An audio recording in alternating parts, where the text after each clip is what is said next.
mu'tasimina bi hablillah ñoo leen di yëgal gàmm bi ñuy def at bu jot lundi 31 décembre ci terrain Liberté 6 jàkkaarloog jumaa ji mise en place bi 22h la alhamdulillah allahumma salli ala sayyidina muhammad wa sallim.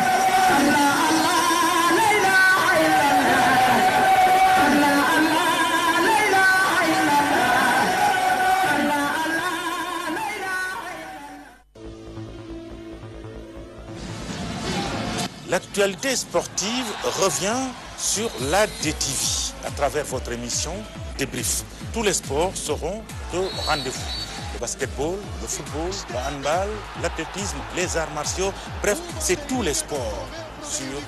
la DTV à travers votre émission Débrief.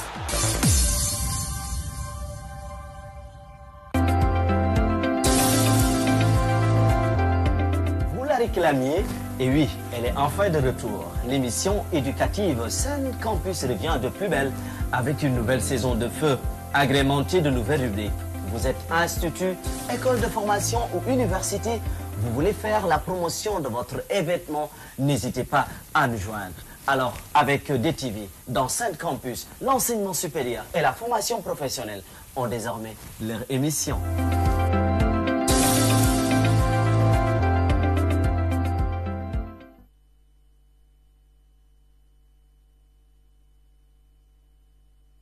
Au regard du développement rapide du secteur de l'audiovisuel, le président du Conseil national de régulation de l'audiovisuel juge utile de visiter les entreprises de presse. Babacar Diagne était ce jeudi dans les locaux du groupe Excaf Télécom. Il s'agit pour lui de s'enquérir de la situation des organes de presse afin de jouer son rôle de régulation dans un monde concurrentiel. Cette démarche de proximité, c'est pour un peu changer les choses. Nous ne voulons plus rester dans nos bureaux, avoir des relations, n'est-ce pas, seulement par lettre et par courrier. Nous voulons voir directement les concernés, les acteurs du paysage, parler, discuter des problèmes. Vous savez que nous avons quand même un paysage audiovisuel qui est extrêmement important, mais il y a quand même beaucoup de défaillances quand même. Le paysage n'est pas comme il faut. Mais nous avons dit qu'il faut faire cette relation de proximité, discuter et de manière progressive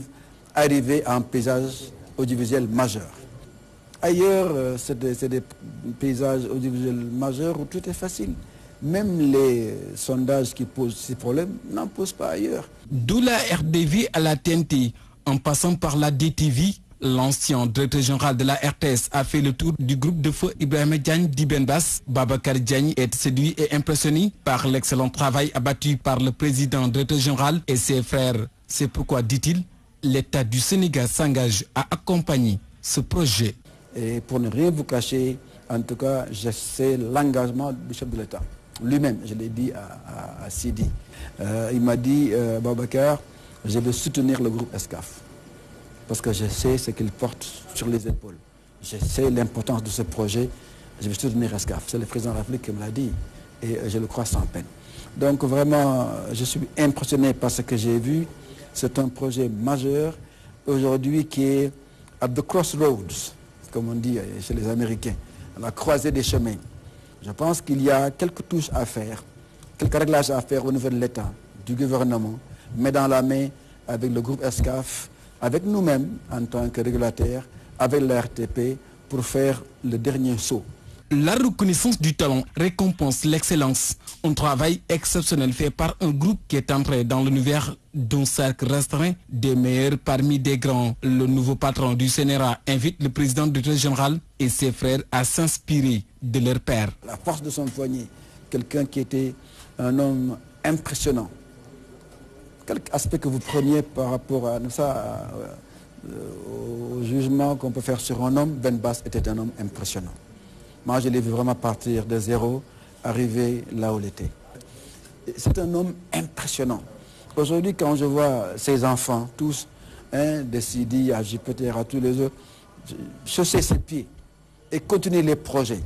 Avec l'abnégation qu'il avait, cela ne m'étonne pas. Je suis impressionné par ce qui est fait aujourd'hui, ici à la TNT, par ses enfants, à DTV, mais cela ne me surprend pas. Bon sang ne saurait mentir. Ils tiennent de quelqu'un qui est vraiment impressionnant, Et je pense que ce pays lui doit quelque chose et un jour on doit lui rendre hommage. Cette visite de Babacar Diagne au groupe Excaf Télécom est une première après sa prise de fonction à la tête du CNRA.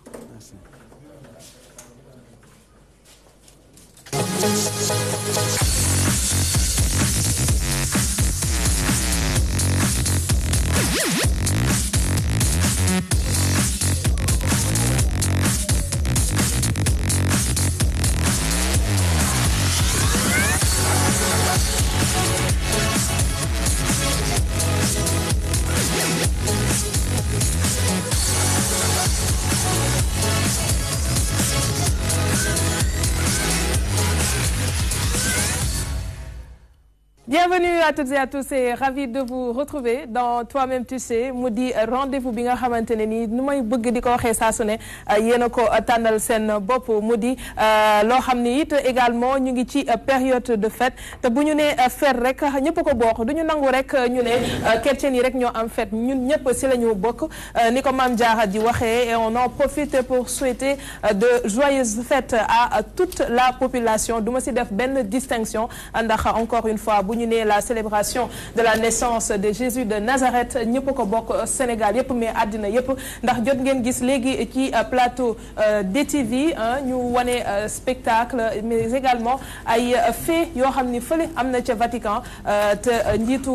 Vatican toog fa def discours bu am solo encore une fois di woo àddina yëpp ñuy jëf yoo xamante ni jàmm lay jur ci àddina ndax loolu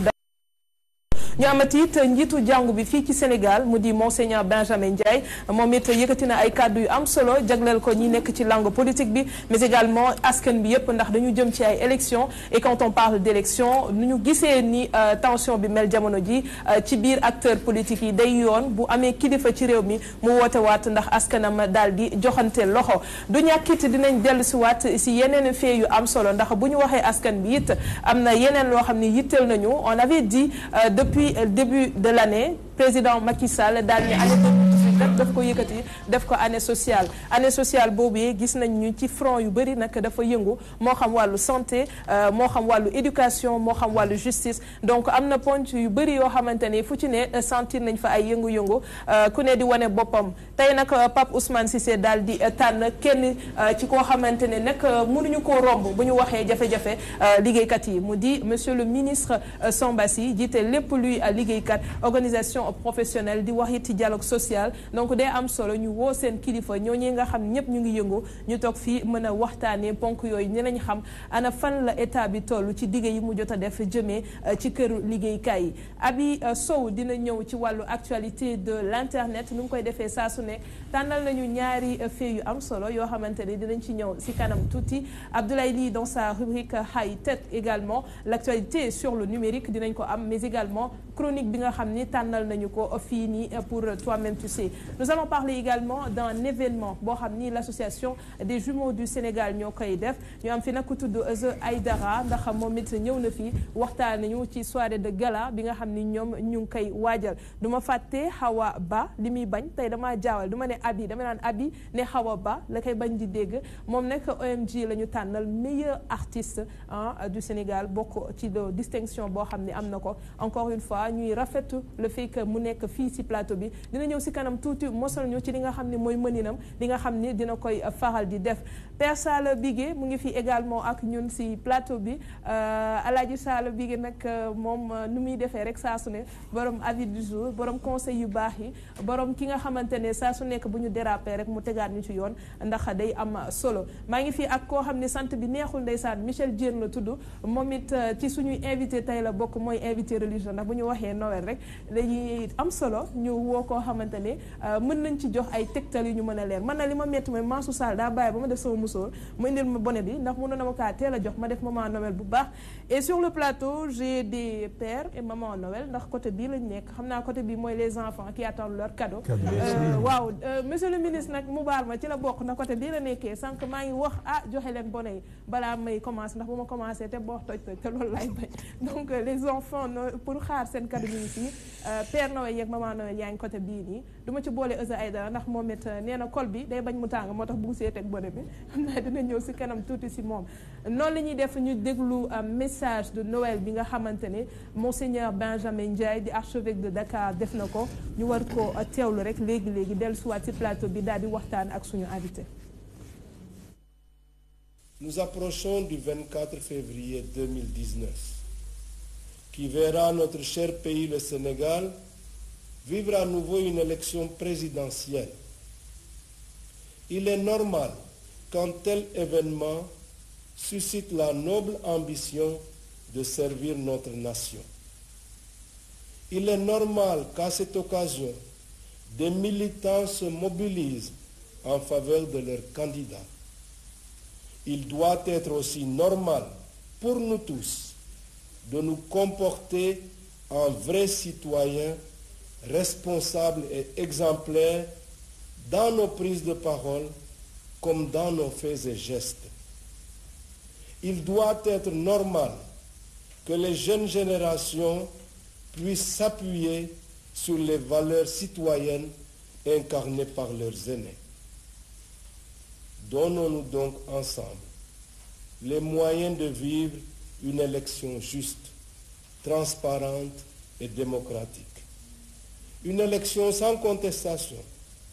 pour garantir la paix sociale au bénéfice de tous. Soyons des acteurs de la chose politique dans la vérité. Adoptons le langage de la vérité, sans violence verbale, dans le respect de l'autre et de ses convictions. La vérité exige une conformité morale entre notre dire et notre faire. Peuple de croyants, laissons-nous façonner par la parole de Dieu pour que, comme le proclame le psalmiste, amour et vérité se rencontrent, justice et paix s'embrassent. Alors, la vérité germera de la terre et du ciel se penchera la justice. Joyeux et saint Noël à vous tous, bien-aimés de Dieu, et bonne fête. Voilà mu nekkoon Monseigneur Benjamin Ndiaye jiite jàngu bi ci Sénégal mu yëkkati nag ay kaddu comme ni ma ko waxee sànq jagleel ko langue politique bi mais également képp kuy sénégalais nekk ci réew mi te war a dox boo xamante ne ni dina jur jàmm ni ma ko waxee woon sànq rek ñu ngi fi ak Michel Diène moom it du ñàkk tey mu am jàngat boo xam ni def na ko ci Monseigneur ni mu yëkkati jagle ko comme message ci Noël. Bon. xam nga Monseigneur li mu wax loolu mooy sensu Noël en fait parce que bi malaaka yi tiimee xale bi juddu ñu leen yàlla sant pour ñu yéene ko dañu ni gloire à Dieu au plus haut des cieux et paix sur la terre aux hommes de bonne volonté et donc képp kuy nitu jàmm nitu yàlla nga loolu moo njëkkee alors diine yàlla di yàllu jàmm diine bu ne jàmm lay woote njub ak yiw bu ñu tolloo fii tey xam ni réew mi dafa soxla dal parce que Sénégal ci jàmm lañ ko xamee yàlla musal ñu ci lu bari guerre tribale mosu fi am dégg nga ma xeeti mosuñu boddi konte donc loolu bu ñu koy seet am na fu mu jógee parce que quand même dañu am état nation ñu gërëm ci dem si yàlla président Senghor parce que liggéey na ci lu bari ak ñi fi nekkoon alors loolu dañu ko war a sàmm te defe naa njiitu diine yi ñoo ci war a jiitu et donc Monseigneur loolu la wax tey parce que Noël dafa di fête boo xam ne feetu jàmm la ñu war ci def jàmm ñëpp bëgg ci te boo gisee Sénégal tey ni mu mel nga xam ni fête bi ñun ñëpp ko bokk. Très bien Pape Ousmane par rapport ak message bi nga xamante ne nii l'archevêque de Dakar yëkkati na ko jëmee ko encore une fois comme ñun journaliste loolu la ñuy déggee ci acteurs politiques yi ndax dañu jëm ci échéance bu am solo ci réew mi. mais c'est vrai loolu constat la boo xam ne ñëpp def nañ ko mooy que ni sur beaucoup de points en tout cas ñi nga xam ne ñoom ñoo ŋànk politique bi déggoowuñ ci du fichier électoral du carte électorale bi du pas mal de points yoo xam ne ci luñ jëm amul déggoo te loolu mooy ressenti ci langue politique bi. mooy à tous les niveaux que ce soit ay sorties wala meeting que ce soit de l'opposition ou du pouvoir dañuy gis xaxarante bi te xaxarante boobu yegg na benn niveau boo xamante ni buñ ci taxawul wax ci pour mu fay dina jël yeneen proportion réew yi ni ñu ko gisee damay bañ sax di ko tudd parce que Sénégal comme il l'a dit et il a parfaitement raison de le souligner mooy que ni dañu yàgg nekk ci benn stabilité boo xam te ne on doit ça suñu mag ñi fi nekkoon yàggoon gëm luy jàmm nan la ñuy suuxatee doomu ba ci yenn niveau yi du mën a excéder ci yenn maanaam yenn dérivé yu mel noonu mais constat bi tey mooy que ni c'est regrettable ñu koy wax mais tey bu ñu nee tey Sénégal mu ngi nekk ci benn pente il faut que ñu jox ñi nga xam te ne ñoom ñooy acteurs yi ñoo ko yëngatu mooy ñi nga xam ne ñooy homme politique yi moo xam opposition pouvoir mais da nga naan homme politique d'une manière générale maintenant nag ñoom ñoo war a jël seen responsabilité ñu xool bu fekkee ñoom ñëpp dañuy woote woon ni réew lañ bëgg dafa war a feeñ ci seen i kàddu ak seen jëf mun ma comprendre koo xam da nga ne réew mi nga bëgg te saa yoo waxee wax fitna soo jëfee jëf fitna kooku da ngay wax ni da ngay bëgg askan wi bëgg nga jàmm mais bëggoo ko en réalité. Merci beaucoup Pape Ousmane di wax tamit ñi seetaan ne le monsieur le ministre Samba Sy ministre du travail mu ngi si plateau bi ak ñun di rafetlu encore une fois teewaayam fii ci plateau bi ndax Pape Ousmane nee na ma yàgg naa ko topp di ko sonal tey nag il nous fait l'honneur d'être avec nous sur ce plateau merci monsieur le ministre d'être là léegi-léegi ñu ngi doon déglu monseigneur Benjamin Ndiaye mu def discours jagleel ko maanaam Sénégal yëpp mais fait bu ñu ci gën a intéressé te yow nga nekk ci acteur politique day yoon ñu souligner ko boo toogee maanaam tey jot na maanaam ñëpp joxante loxo bu ko defee élection yi di jëm du am fitna ci réew mi ana nan nga jàngatee lu mu wax tey. tàmbali di la nuyu mbokk yi nekk ci plateau bi yëpp di nuyu mbokk yi nga xam ne ñoom ñuy seetaan li monseigneur wax nag moom dafa nekk ci rôle am dafa woote jàmm mu woote dal mu woote laayante biir mu woote ñu moytu lépp loo xam ne day yee fitna suñu réew ngeen ne woote boobu nag dafa am borom ngeen ne way politique yi la déedéet réew mi la monseigneur di waxantel ndax nag politique boo ko déggee mooy tabax réew mooy tabax cité nag boo koy tabax citoyen yee tax en réalité ñi naan dañu jiite am langue politique ñoom rek seen tekkit du bari li am solo mooy askan wi donc woote woowu nañ ko dégg ne woote bu jëm ci réew mi la réew mi na xool ci liñ koy wax mu xool débat bi ñuy soulever mu xool fan lay intérêt nekk mu xool li nga xam ne moom la laaj soxla ko si waxtu yi bu loolu amee rek bu soobee yàlla benn mbir du fi am ñu nekk nag ci période Noël ni nga ko waxee Noël nag c'est la fête Noël c'est la bonne nouvelle je pense que loolu moo tax monseigneur waxee noonu li mu wax daal c'est la bonne nouvelle bu soobee yàlla jàmm rek moo fi am ndax réewu Sénégal xam nañu li leen war ak li leen di xaar. Très bien alors ñu dellusiwaat si Michel Diène day baax ñu ñëwaat ci fête Noël man su ma déggaanoon Noël sama xel day dem si partage parce que ku ci ne ci ñun certainement am nga xarit boo xam dina la invité nga mën a partager peut-être le repas ak ñoom mais léegi dafa mel ni lu ñu gën a gis c'est la fête des enfants parce que tamit quelque part xëy na am na sens boo xam ni ñenn ñi duñ ko maîtriser mais est-ce que Noël c'est la fête des enfants ou comme je le disais tout à l'heure c'est une fête où on doit partager et tout faire pour que son prochain mën ci gis boppam. Noël ñëpp ko moom mais xam nga fête diine dafay fekk ci caada alors ñu c'est vrai ñu am suñu diine mais aussi am suñu cosaan am suñu aada lu ci mën a ànd ak diine dafay des lu ci diine dàq dañ koy bay Noël sens bi en fait en latin ça veut dire natalis naissance et donc loolu moo indi Noël am xale bu juddu Jésus-Christ alors ki traduit tàmm aussi di ki defal xale yi ay cadeau parce que yàlla moo ñu njëkk a def cadeau indil ñu Jésus-Christ indil ñu jàmm donc ci biir tradition bi dafa am sapin am ay cadeau sapin boobu si tradition la rek xam nga ñun Sénégal fii sapin mosu fi sax. C'est vrai. Voilà mais dafay law et puis comme on est dans un monde interconnecté alors da ngay daal di gis day am magie. Noël c'est commerçants yi ñoom c'est Noël beneen sens la parce qu'il faut faire des affaires il faut vendre des cadeaux il faut vendre du chocolat alors chacun a son sens de la fête au sens strictement religieux Noël c'est d'abord une fête de paix c'est une bonne nouvelle qui est annoncée pour nous les chrétiens c'est un sauveur qui nous est donné et qui vient pour sauver l'humanité le racheter du péché d'Adam et d'Ève et donc Dieu fait irruption dans notre vie, dans notre histoire, pour lui donner une nouvelle trajectoire, un nouveau sens. Loolu mooy sens au Noël au sens strictement religieux. D'accord. Mais xam nga ñun du xel rek dañu am yaram dañu am diine dañu am aada dañu am ay tradition bon Sénégal moom dañu yàgg ci teranga alors bon voilà man damay tabaski damay korité parce que dama amay dëkkandoo musulman ñoom it dañuy Noël dañuy Pâques ak man dañuy lekk ngalax waaw loolu la ñu fekk Sénégal et li muy doon wax sànq c'est important parce que ak lu ñu politiciens yi mën a proposer dëkk bi ñun ñoo ko moom am na foo xam ne bu ñu fa tolloo ñun citoyens yi ñu ñooy décider te yaakaar naa ni Sénégal daal nit ñi quand même xam nañu jàmm xam nañu valeur u jàmm dinañ ko sàmm. alors y a un autre fait qui m'interpelle damay bëgg a xam Noël le 24 la wala le 25 la parce que dafa mel ni ñun ñaari jours yëpp la ñuy fêter. waaw xam nga Noël en fait ci guddi gi la. donc c'est à partir de la messe de minuit. À partir de la messe de minuit donc on a la veillée de Noël et le jour on rentre dans la solennité du 25 décembre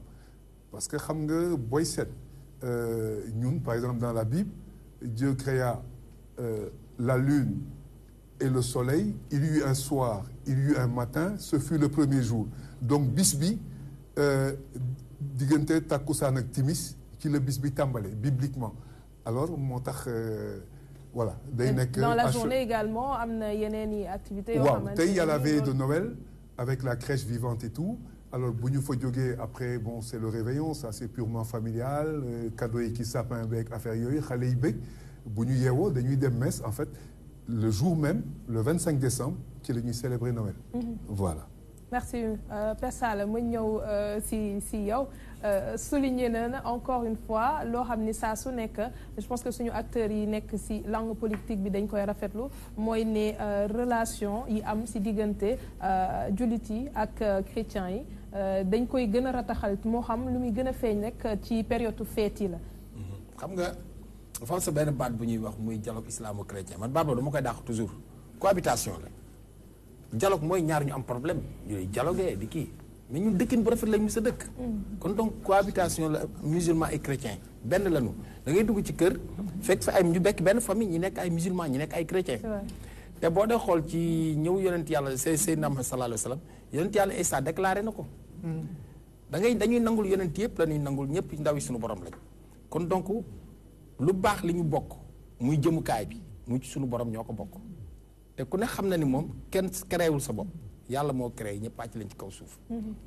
lakum diinukum waliya diini. dëgg la ku nekk gëmal sa diine te ku nekk nga bàyyi ko diineem li mu gëm l'essentiel dëkkin bi na rafet. moo tax toujours Sénégal dañu am chance boo xam ni yàlla sunu borom mun nañoo dimbali ba yooyu ay guerre ethnie wala affaire tarixa wala affaire religion munu fi am parce que li ñu boole moo ëpp loolu. donc li ci am solo mooy li monsieur Diène wax léegi man tey. musulman la mais tey kër ga warkal la yaa ngi takk seen i guirlande ah warkal la waañ waa nga mel ni yaas bu tuuru tey xale yi dañoo war a bég njaboot gi bég c'est comme ça sama dëkkandoo yi ma dëkkal ñoom it ñu nekk ay chrétien dañ may tibbal ma ne ma yekkal leen parce que lu am rafet bu amul woon mu ñaaw loolu mooy àdduna rafet rek ma fi nekk lii monsieur le ministre wax léegi na am na solo du politicien yi rek nation bi la ñun ci suñu biir ñun nañuy wax jàmm tey def jàmm Pape Ousmane Sy wax na léegi lu am solo ki nga xam ne saa bu waxee nit ñi taf seen gémmiñ kooku warut a wax dafa am ñu war a wax ak ñu war a noppi Sénégal nag suñu problème léegi li ñu war a noppi ñooy wax moo tax problème bi metti sabar gu tas la fu na waaye xattat bi ku ne jëm fa l'essentiel li am solo daal mooy réew mi jàmm lañ ci bëgg te fitna day nelaw te ku ko yee ànd ak moom man njaari la ma la waxoon daf may lekk sax ma toj kaani fitna rek laay dem fitna bu merci beaucoup Père Sala ma bàyyeeg Michel Diène mu tàggatoo ma xam naa ni tey moom xëy na circonstance yi moo ko laaj naa la bàyyi xanaa di ma invité ñeme woo dem nii te doo invité xam naa ni Touré laa sant mais amul problème non mën nga ñëw yaa xewle non mën nga ñëw invité ma tey ak suba yëpp waaw am na solo ñi mën toppaate duñu ma topp si kër yi nag ñoo xamante ne comme samay ombre si biir kër yi non bàyyi ma dàqale dama leen a xam alors un dernier message avant ñuy jàll ci actualité de l'internet waaw mais di gërëm ñëpp di gërëm monsieur le ministre di gërëm sëñ bi nu mu sant di Ndiaye Sala Bigué waaw Sala Bigué de turu ceddo la non comme nga nom marque léegi Alaaji Ibrahima Ndiaye waaw di gërëm ñëpp di gërëm DTV yàlla na leen yàlla jëmale ci kanam ngeen dem fa ngeen bëgg yegg di ñaanal Sénégal yëpp jàmm parce que loolu moo am solo jàmm dañ koy dox dañ koy wax yàlla nañu yàlla may ñu sax ci jàmm. amiin yaa rabbal aalamiin. Joyeux Noël à tout le monde. Merci et on en profite également di souhaiter joyeux anniversaire Khadija di suñu boss nag Khadija DTV laa ko santal parce que ci kër gi la nekk Camera Woman di def liggéey bu am solo donc c'est son anniversaire aujourd'hui du ñàkk moom it ñu koy ñaanal jàmm xéewal mais également qu'elle puisse réussir dans ce qu'elle aime muy lu mu choisir nekk métier audiovisuel noonu la ñuy def jàll ci actualité de l'internet ak Habi Sow mu wax ñu lan la tànn bu njëkk.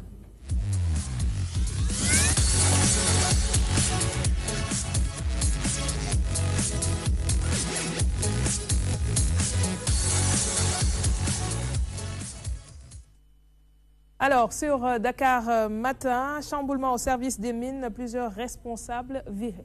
Effectivement Ndeye Arame Touré frais service des mines nag mouvementé na bougé na torop ndax nag bu weesoo ki nga xamante ne mooy seen patron di Maguette Guissé daanaka chef yëpp lañ fa daal di jëlee à l'occurrence ñetti principaux responsables yi nga xam ne ñoom ñoo doon yor wala saytu lépp lu jëm ci certificat de mise en circulation ak de vérification de véhicules et des immatriculations ñoom ñëpp lañ dàkk Ndeye Arame. Alors ñu ngi fii ak monsieur le ministre xanaa jege na loolu ministre des transports. Est-ce que mën nañu xam lu war tey mu am chamboulement yooyu noonu biir service des mines. Non, qu'il y ait de la mobilité dans les services tey diw nekk fa suba keneen ñu wutu ko fa defe naa ne c'est dans l'ordre normal des choses. du sanction. du ma man de mënuma à partir de ma position naan sanction am na ci service des mines simplement sur la base d'un article. Il faut que dans la vie itam ñu éviter les raccourcis et les conclusions hâtives te wax dëgg yàlla loolu day sama xam-xam soriwu ci moo gën a wóor que wax noonu bu ñu conclure en tout cas dans la vie des administrateurs xam nañ ko ñun ñëpp et des travailleurs la mobilité et le mouvement moom ce sont des données dans le cours normal des choses. Voilà, dans l'ordre normal des choses. Lay bon man moom bettuma quoi c'était quand même prévisible que service des mines ñu xëy rek raxas ñu fa nekk ñëpp parce que marché Sandaga sax moo tane service des mines ñi fa bëri tànk xam nañ bu baax li may wax mooy bi nekk Colobane ñi mité seen oto bu ñu fa demee courtier yaa nga fa défenseur dossier yaa nga fa c'est-à-dire yow pour nga am accès ci bureau yi sax c'est tout un problème nit ñi dañ lay intercepter donc dafa am secteur informel bu extraordinaire bu doy waar bu fa am alors que ñoom dañoo nekk di gérer benn service bi nga xamante ni c'est tellement sensible parce que oto yi tu vois dafa dem loo xamante ni nit ñi waruñu ko foowee parce que tey ji ñoom en partie mun naa ne ils sont responsables des accidents bu fekkee ne tey xam nga accident benn facteur la si élément accidentogène yi waaw moo tax ma ne ils font partie donc ñoom ci partie yi lañ bokk tey ji boo jëlee CCTVA centre de contrôle des véhicules bi nga xam ne mooy xool oto yi nga xam ne ils sont aptes à rouler ou pas ci service des mines la bokk tey jii boo demee foofu am na mafia bu fa nekk boo xamante ni boo fa xamee nit da ngay ñëw sa oto parce que des fois nga dajeeg benn oto ci kaw tali bi nga ne kii nan la def ba am visite technique oto bu weng pono bi jaar nii alors que machines yi c'est des machines équilibrées c'est des machines techniques informatisées de telle sorte que ñoom war nañu repérer oto bu war a jàll war a bu warul jàll tu vois Maguette Guissé boobu noonu ñu bàyyi foofu ci moom la ñu waroon commencer parce que booy sanctionné ca bopp ngay commencer pour que ça on peut pas ne pas prendre en compte aussi le ministre bi wax mënuñu ne sanction la te amuñu lu ñu ci leer dañu xëy rek dégg ne yaa non mais attends on comprend li ñu bind c'est clair ñëpp lañ dàq ba mu des këw sanction dafa mën a weesu loolu sanction daa mën a weesu loolu très bien lay sanction mënul weesu loolu yow tamit yow si Michel waaw noo gisee li xew ci service des mines ba yow demoo rek ñu boole la si loolu wala da nga koy def yëfi sénégalais naa ci profité am na ko ma fi xam mu gaawal ma samay mbir li ministre bi wax am na solo parce que d'une part képp koy dundee buzz moo lay rey homme politique buy dundee buzz moo lay rey journaliste buy dundee buzz moo lay rey ñu éviter conclusion hâtive mais am na loo xam ne mënuñu ko occulter c'est-à-dire en fait du problème mu pouvoir du Massamba moo fi nekk wala Mademba moo fi nekk c'est un problème sénégalais c'est un problème de mentalité xam nga tey bu ñu ne Sénégal amul guerre ñun ñëpp dañuy nax suñu bopp parce que am na fi mais bu corruption amee c'est que corrupteur dafa am très bien ñun ñëpp ku ci yóbbu dossier bu xawee yéex nga teg ci xeer ah ni ko suñu mbokk ñaa ngi di waxee si le papier est trop léger il y avait pas de pierre il est parti ah nga teg ci xeer boo bëggee extrait de naissance bu xawee kii sax nga joxe fa junni wala juróomi junni mais kooku bu ko tàmmee ku ñëw mu laaj la xaalis waaw te ñun ñëpp c'est-à-dire ñun suñu mentalité dafa nangu corruption waaw ñun ñëpp dañ ko nangu dans notre narratif dañu nangu corruption. Très bien. alors loolu nag aussi il faut ñu xool ko seet ay procédures yoo xam ne dinañu may ñu xeex ko ndànk-ndànk parce que tubaab bi aussi bon seen démocratie ci ay centaines d'années lañ ko tabax loolu ñu bañ ko fàtte. te ñun ay nations yu très jeune la ñu am 50 ans 70 ans mais nag il faut ñu tegu ci yoon bi parce que buñ ko teguwul duñ ci mos a ne. Sala ndax demoo service des mines dafa jéem a neexal kenn pour sa dossier gaaw yow tamit. waaw man nag dama mus a bañ loolu même léeg-léeg daf may arrivé damay dem Sénélec di fay may ñëw comme xam nañu ñu bëgg ma seppi mais dama naan non bàyyi dama jël sama ticket rek taxaw parce que bëgguma loolu ay nit laa fi fekk waruma ñëw rek salle bigee homme public la xam nañ ko rek dafa war a ñëw jàll. du loolu quoi su ma lu may def damay jaar ci voie normale parce que bëgguma ku ma toroxal. mais réew mi ku ne xam na ni moom service des mines la fa nekk moom jéggi na dayoo c'est que nag réew mi waxa fi dafa metti kenn mënut a omelette doo toj ay nen mënul nekk. maanaam sanction bi laay doon wax. non mais il faut mu am parce que tey ci et puis fépp la monsieur Diène wax na ko léegi da ngay ñëw maire yi soxla benn extrait courtier yi ñoo lay dogaale courtier boo xam ne sax mënul bind sax turam. mais c'est ça du mën a bind turam mënul làkk tubaab nekk fa et puis mairie ba bàyyi ko fa parce que xëy na dafa am ay copains ci biir ñu bàyyi ko ci bunt boo ñëw moo la intercepté kii dossier bu nekk mu am ci 200 dugal ci poosam moom chasseur de prime la waaw ba am fa cantinam am na nu muy defee sax ñu ko jox ay timbre muy jaay ci biti di ci am 5% dafa bari ci réew mi facteurs yooyu dafa bari moo am service des mines moo am ci impôt et domaine moo am ci mairie yi moo am léegi nag loolu pour ñu raxas il faut ñu tàmbalee raxas c'est normal ah man damay d'accord ci oui damay d'accord ci actes yi il faut ñuy sanctionner xam naa monsieur le ministre bon peut-être statut moo tax mënul wax non dëgg la xam nga kilifa te moom dafa bokk ci système bi mënul wax mais ñun ñii di sénégalais lambda yi nga xam ne ñun am nañu droit wax dañuy wax parce que dañu koy dund ñun dañ koy dund da ngay ñëw ñun la sa waay doo ñëw nuyoo murit ba ma dee murit la man la bu ma ko wax te murit laa nuyoo murit mooy la kaay nga ger ma wala ma ger la Serigne Touba santaane wul loolu dëgg la léegi moo tax yooyu il faut ñu raxas réew mi ba mu set ku ci nekk l'homme qu'il faut à la place qu'il faut nit ñi liggéey normal li ñuy liggéey lew feebar yu bari yi di xëyoo di baabu bari bi ñuy lekk ay waxante dëgg waay jërëjëf Père Sala Bigué ñu ñëw ci actualité politique et sociale avec Pape Ousmane Cissé et son invité.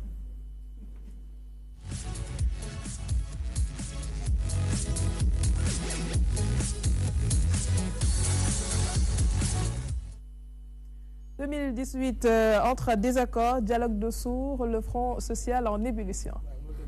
Mais monsieur le ministre bëgg nañ par exemple ci li ñu la dénk tey boo ñu bëggee expliquer un peu mission yi ñu la dénk ak liggéey bi tey ci au niveau du ministère du travail ci ñi nga xam ne xëy na ñu ngi lay seetaan te xamuñu lan la si liggéey bi wundoog yooyu lan nga leen di wax. D'abord il faut que ñu commencer fàttali ministère bi nu mu tudd. Ministère du Travail. Ministère du Travail. Oui. Dialogue social. Dialogue social. Organisation professionnelle. Les organisations professionnelles. Relations avec les institutions. Et des relations avec les institutions. Un titre long. Mais nañu tàmbali déjà ministère du Travail. bari na ay mbokk yoo xam ne bu ñu ko déggee dañuy jàpp ne ministre boobu moo yor xëy bi. yéen a ngi doon wax. mbir moo xam ne ni ngeen ni mbiru société la. ngeen ne dañ ko war a xool nuñ koy faje ngeen ne raxas ak yooyu kenn ne est-ce que duñu xool plus profondément que ça ku nekk si ñun nga seetu xool yow ci say jëf lan mooy entretenir li nga xam ne ñun ñëpp ñu ngi koy condamné. C'est vrai. ndax bu fekkee ne da ngay dem Sénégal ñu seppi la ci mbooloo mi ñi ay nit jiitu la ñu jiital la nga nangu li nga def day am na tur. mbokk njaayeen bi njaayeen la sant waaye nee na moom day bañ yooyu. dëkk si jaajëfal yëfu si yéen la def foofu jaajëf. plus fondamentalement que ça lu tax ma naan waxaatal ministre du travail boo ko déggee ku nekk nee na ministre xëy bi la est-ce que xam ngeen tey jii ne boo bëggee am xëy ci fonction publique au Sénégal ban buntu ngay fëgg du ministre du kër ministre du travail mais ministre de la fonction publique la. xam ngeen ne bëgg mu leer moo tax suñu gouvernement dafa teg li ñuy naan benn plateforme ngay ndaw wala ngay nit boo xam ne bëgg nga liggéey am nga bii lijaasa am nga bii qualification am nga bindu nga ne man Samba si day jàng naa lii am naa ci lii maa ngi lamb lii laa bëgg nga bindu machine ay yëfi machine la machine bi ñëw ne yow day yaay mbokk numéro nangam Samb bindu nga am say mbir waaw waaye bi communiqué daanoo ñu ne soxla nañu ay ndaw balaa muy daanu mu ngi mel ni affaire acte de naissance bi ñu wax ak yeneen yi ku nekk ci réew mi jàpp nga ne boo fagul ci buntu monsieur Diène mi xam sëñ bi Sala Bigué mi nga xam ne jokkoog nag journaliste bi nga xam ne moom day siiwal ay mbir te donc am na ay relation mën parce que il faut chercher plus loin que ça c'est comme ça que donc am na benn révolution mentale boo xam ne ñun ñëpp ñoo ko war a def enfin le propos n'est pas là da nga ma ne lan mooy sa ministère leer na sama ministère mbiru xëy bi la yor mbiru xëy bi non pas que man ñun ñooy jël ay nit leen di dugal leen di xëyloo déedéet dañuy saytu condition de travail yi maanaam ak yelleefu liggéeykat yi seen diggante ak ñi nga xam ne ñoo leen di xëyloo est-ce que li ci war yëpp ñoo ngi koy def mala lan moo ci motal lu ci motadi ñuy fexe tam ba di instaurer li ñu naan dialogue social dialogue tudd nañ ko sànq fii defe naa ne ñiy làkk as tuuti làkk yi nga xam ne fa la tubaab boobu wodd muy latin ki grec xam nañ ne radicalu dialogue bi defe naa ne jaa am na foofu jaa bi boo ko déggee benn pont la boo xam ne day dox diggante maanaam fu dialogue am surtout nag bu dee logos la maanaam le discours rationnel raisonné mooy jàpp naa sëñ bii day borom xel la man nii borom xel laa war nañ mën a rataxal suñu diggante bu dee weccoo nañu xalaat tànn li ci gën organisation professionnelle suñu ministère day jéem a rataxal diggante yi kuréel yi nag dafa am ay kuréelu liggéeykat ñi daan doole waaye am na ay kuréel yoo xam ne ñii xëyloo dama jàpp ne bërëb bi am na fi ñu fi nekk ñoo xam ne dañ leen di xëyloo waaye du ñàkk ñoo xam ne ñoo moom mbir mi diggante boobu foog ñu jéem ko wax jéem ko defar relation avec les institutions mooy suñu réewu démocratie la gannaaw exécutif bi muy gouvernement bi am nañu ay fii député yi nekk am nañu conseil économique social environnemental am nañu haut conseil des collectivités territoriales am nañu ay kuréel yoo xam ne jokkoo nañu ak ñoom ci yeneen i réew nga xam ne ay kuréelu communauté bi la te ñu lëkkaloo ak ñoom maanaam suñu ministère nag rataxal diggante boobu yëpp moom moo ko. d'accord mais li nga wax dafa am solo ci ni nga ko faram-fàccee mais bu ñu taxawee ci benn boo leeral sànq mooy ministre du travail kay liggéey ak ka koy liggéeyloo diggante boobu ci lépp luy àqam ak yelleef ñu gis en tout cas 2018 te lu ko gën a jiitu souvent nga gis ay liggéeykat yu envers mbedd mi wax ni ñu ngi xeex pour le travail décent lutte contre le sous-emploi te mosuñu gis ministère du travail ñoo jagale ne leen li ngeen wax am na solo ko xaaral ñu xool nangam wala du liggéeyam wala dañu bëggoon xam mouvement yooyu ñuy gis en tout cas ay liggéeykat di wàcc mbedd bi di kaas yéen ban taxawaay ngeen ci am justement suñu déggee lu mel noonu yi wàcc ci mbedd mi di kaas gisee nañ ko mais ñi nga xam ne dañuy wàcc di kaas mu formuler ko ni nga ko wax naan travail décent moo tax ñu jóg kon man samay nopp moo xaw a fatu du ma ko déggee noonu gis naa ñuy wàcc ñuy naan ci mbedd mi naan dañu bëgg nañu jox ay nampaay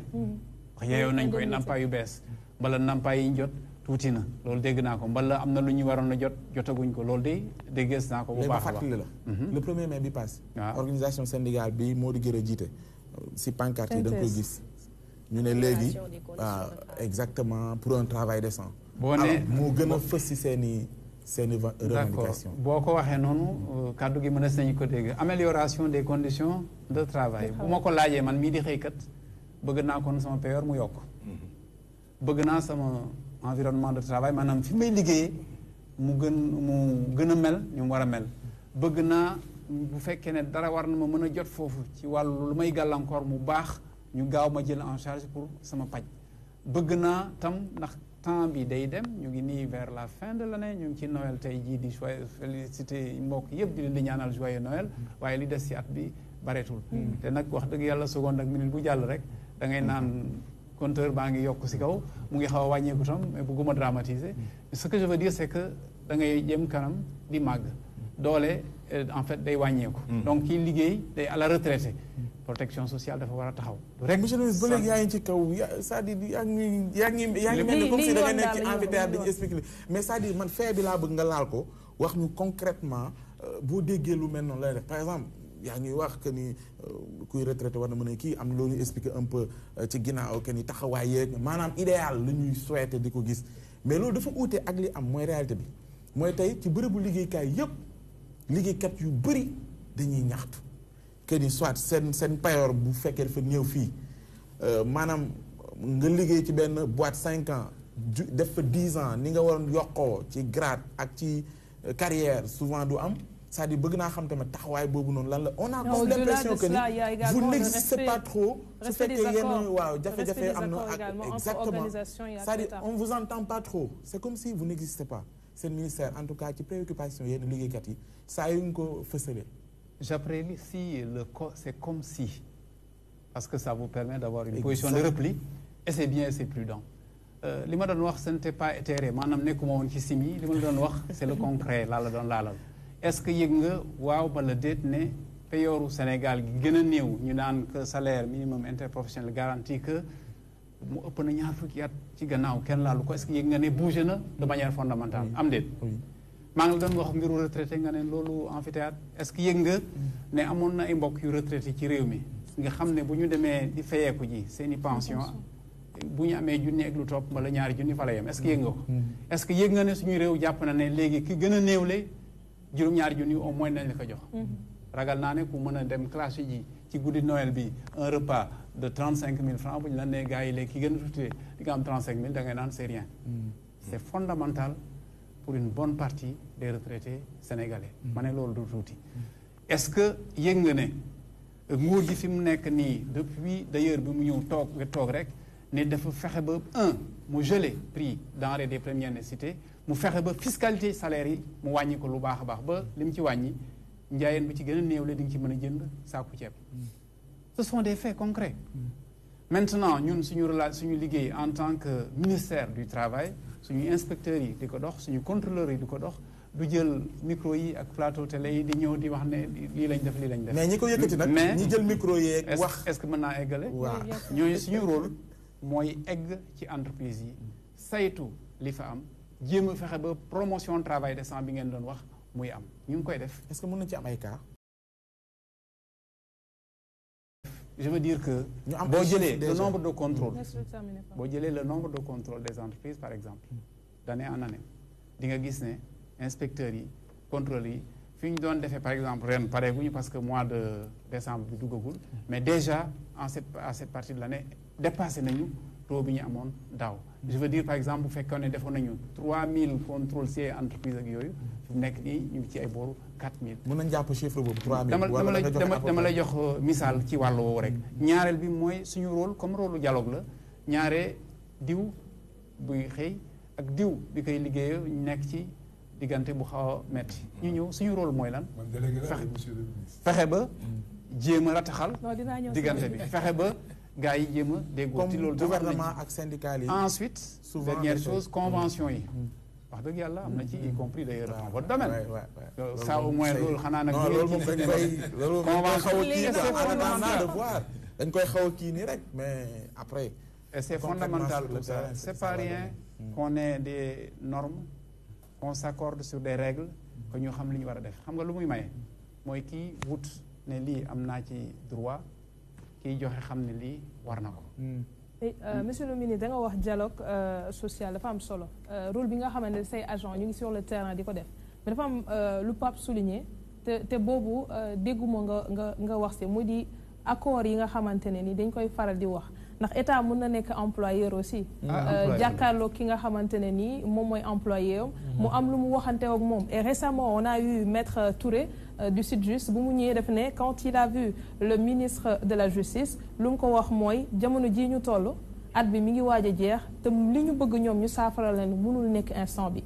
léegi loolu noonu yow sa ministère comment faire comprendre à la personne qui est en face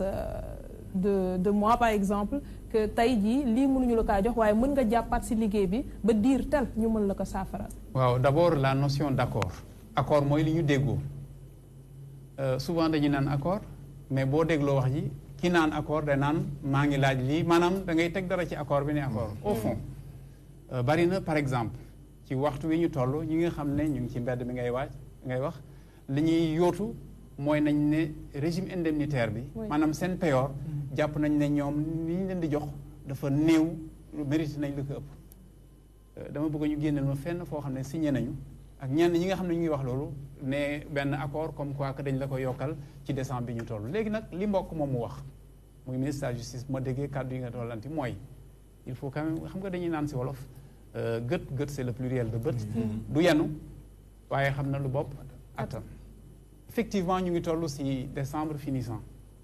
man liggéeykat bi parce que liggéeykat laa di jàngalekat parce que loolu laa bu ma nee léegi nii dama bëgg ñu yokk sama salaire ci lii ñu yokkal ma léegi lii alors que ñu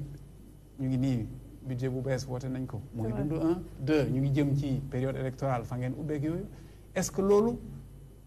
mënees na ko dégg bu baax naka la ñuy déggee liggéey nguur gi kon nan lañ koy déggee parce que souvent loolu la ñuy wax dañ naan nguur moom moo xaatim en 2014 pour waa ànd gësëm accords yi nangam mu engagé wu ne da koy respecté ñu dem ba biir amul léegi xam nga lu ma leen di invité ci wàllu woowu oui que yéen parce que loolu ci seen liggéey la doonuma leen joxuma leen nag ay ordre mais dama leen di suggérer rek que yéen tam ngeen am démarche boo xam ne dina gën a xóotal bu leen sàmba si ne accord am na bërëb sàngam signé nañ ko rek ngeen yem si ne waaw noonu dem leen jëli accord bi ngeen fayete xool lan lañ ci dëxanoon lan lañ ci wax luñ ci def ak luñ ci deful ma yëkki sama loxo ne accord day bi ñu amoon ak secteur la santé surtout ñooñu nga lim c'est difficile d'en parler puisqu'ils ne sont pas autour du plateau alu ci bari wax dëgg yàlla teg nañ ko li leen gën a mobiliser ci période bi mooy dañu ne ñoom dañuy jàpp ne comme nangul nañu médecins yi dara ñoom tam ce sont des acteurs non négligeables du secteur de la santé et par conséquent war nañ leen gëstu nañ leen defal ñu ne leen ñu ngi waxtaan dans un cadre global ñu ne oui cadre global mais vous avez fait une exception pour les uns et cetera li ma ci yokk mooy s'ils peuvent penser les indemnités warul mën a toll aussi entre travailleurs objectivement trajectoire yi duñu benn liggéey yi duñu benn lijaay sa yi duñu benn xam nga justice esprit la c'est pas que je sois éthéré esprit la lu mooy loolu mooy il n'est pas juste booy ma jël exemple booy mayee bourse ñiy jàng étudiants yi il n'est pas juste nga jël doomu ministre bi nga may ko li ngay may doomu jaaykatu yaaboy bi c'est pas juste lii ministre doomu ministre bi mën a am ndax bàyyam moo ko am damay jël jox exemple boobu que nous soyons tous à l'aise ak ki nga xam ne moom mu ngi yaakaar rek ci yaaboy yi muy jaay nga ne da ngay yemale pour da ngay yemale na nga jox yëpp la même chose c'est pas juste on ne peut pas donner la même chose à tout le monde ki nga xam ne moom jàngam dafa laaj fukki at yu jafe-jafe nag ñu ñëpp dañ jaar ci daara yenn xam lu mu laaj xam lu mu kii ak charge ak yooyu nga ne kooku ak ki nga xam ne ku mel ni man nga xam ne jàngam benn at la man la ñaari at nga ne acca pour être juste nañu yemale loolu mooy déraison loolu mooy yàq ensuite dernière chose je ne veux pas être trop long sur ça nañu bu ñu fàtte ne ñun ñi nga xam ne dañuy xëy di ay fonctionnaires ak sax ñiy xëy ci secteur formel bi bu dee dañuy lim pàcc bu néew a néew lañ or ci li ñuy fayee moom la ñëpp bokk est-ce que dañu war a jël lépp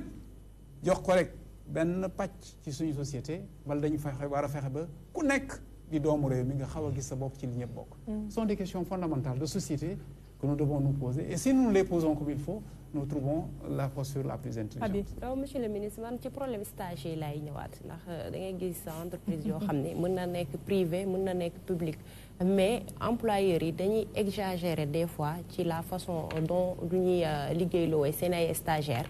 des fois du am prime du am dara mais aussi day nekk durée bu nga xamante ne c'est indéterminé mën nga nekk stagiaire pendant 1 an des fois da ngay gis sax yenn institut des fois privé seen ay employés di wàcc ci mbedd bi di kii même sax du public mais code du travail lan la wax ci ñooñu lan mooy seen àq réellement ak ban sanction la nga xam ne moom la ñuy teg employeur boobee nga xam ne dafay exploiter bu dee mën nañ ko waxee noonu. waaw exploitation moom dafa baaxul ci dara. lenn litam liggéeykat bi ci boppam moo koy saytul boppam dañu bokk ci mbokk mi ne na ma sànq xaw ma daf ma doon tooñ rek ma la ma délégué la mais jàpp naa ne bu amee loo xam ne du yoon nekk bërëb comme yàlla mayul kenn si ñun le don d'ubiquité maanaam kenn ci ñun mënul nekk fépp yàlla rek moo nekk fépp fees fépp comme ñun ay nit lañu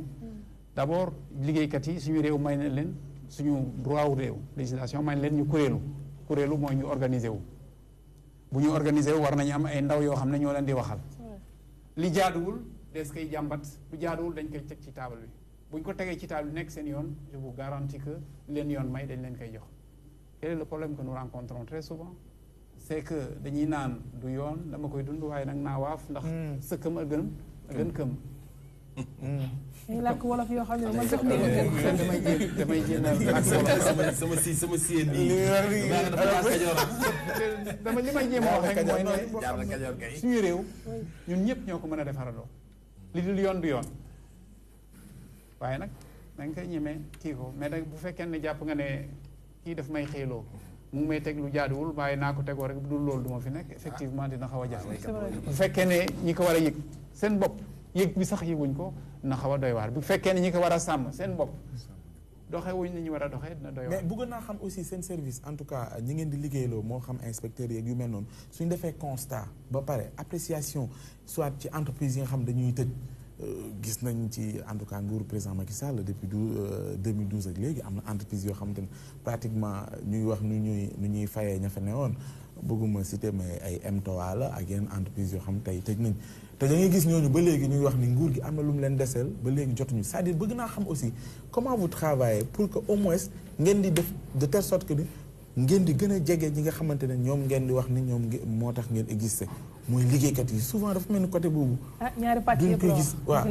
d'accord naa mais buñ nee liggéeykat aussi ay àqam ak yelleefam mun ko déglu c'est-à-dire jege ko aussi bëgg naa xam comment vous faites justement pour gérer dossier yooyu après ñu xam fan lay mujj. Je souhaite d'abord redresser, si vous le permettez, la Bien question. sûr, pas de souci. La question c'est, vous me dites, il y a des entreprises, etc., qui entrent en faillite. waxal nguur gi.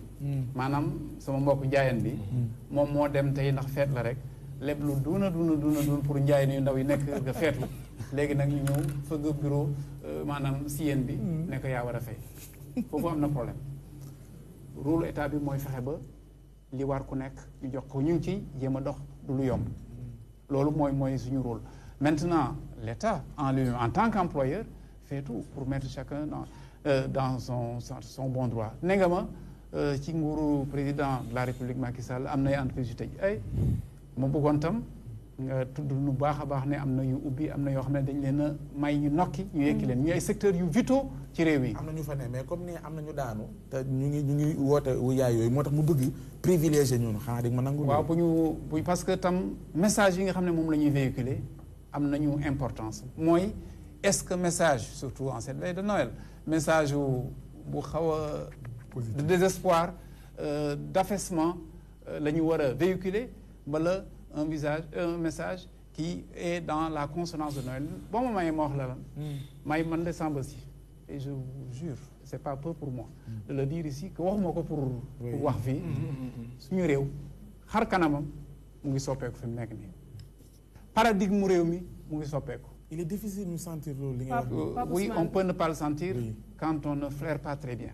Je le comprends. Pas très bien. Oui, quand on peut, tout le monde n'a pas la même qualité olfactive. Bon, mais bon, ce que je veux dire, laajal kii xam na bu baax ñoom ceeb bu neex day yëngal ci sori la. C'est-à-dire que boo amee seetlu. Non, pourquoi non. D'ailleurs, tout le monde devrait pouvoir en la matière flairer le bon coup qui est en train de se jouer. Depuis combien de temps sommes-nous en train d'aligner des taux de croissance à plus de 6%? De suite, toutes les spéculations agricoles sont-elles oui ou non en nette progression? Parfois doublant, parfois triplant. Avons-nous fait de grands bonds en avant dans le domaine de la pêche? Est-ce que notre pays, oui ou non, devient un lieu de concentration de visites de personnalités qui comptent de par le monde? Enfin, avons-nous, oui ou non, découvert en quantité importante du pétrole et du gaz dans notre pays? Est-ce que oui ou non,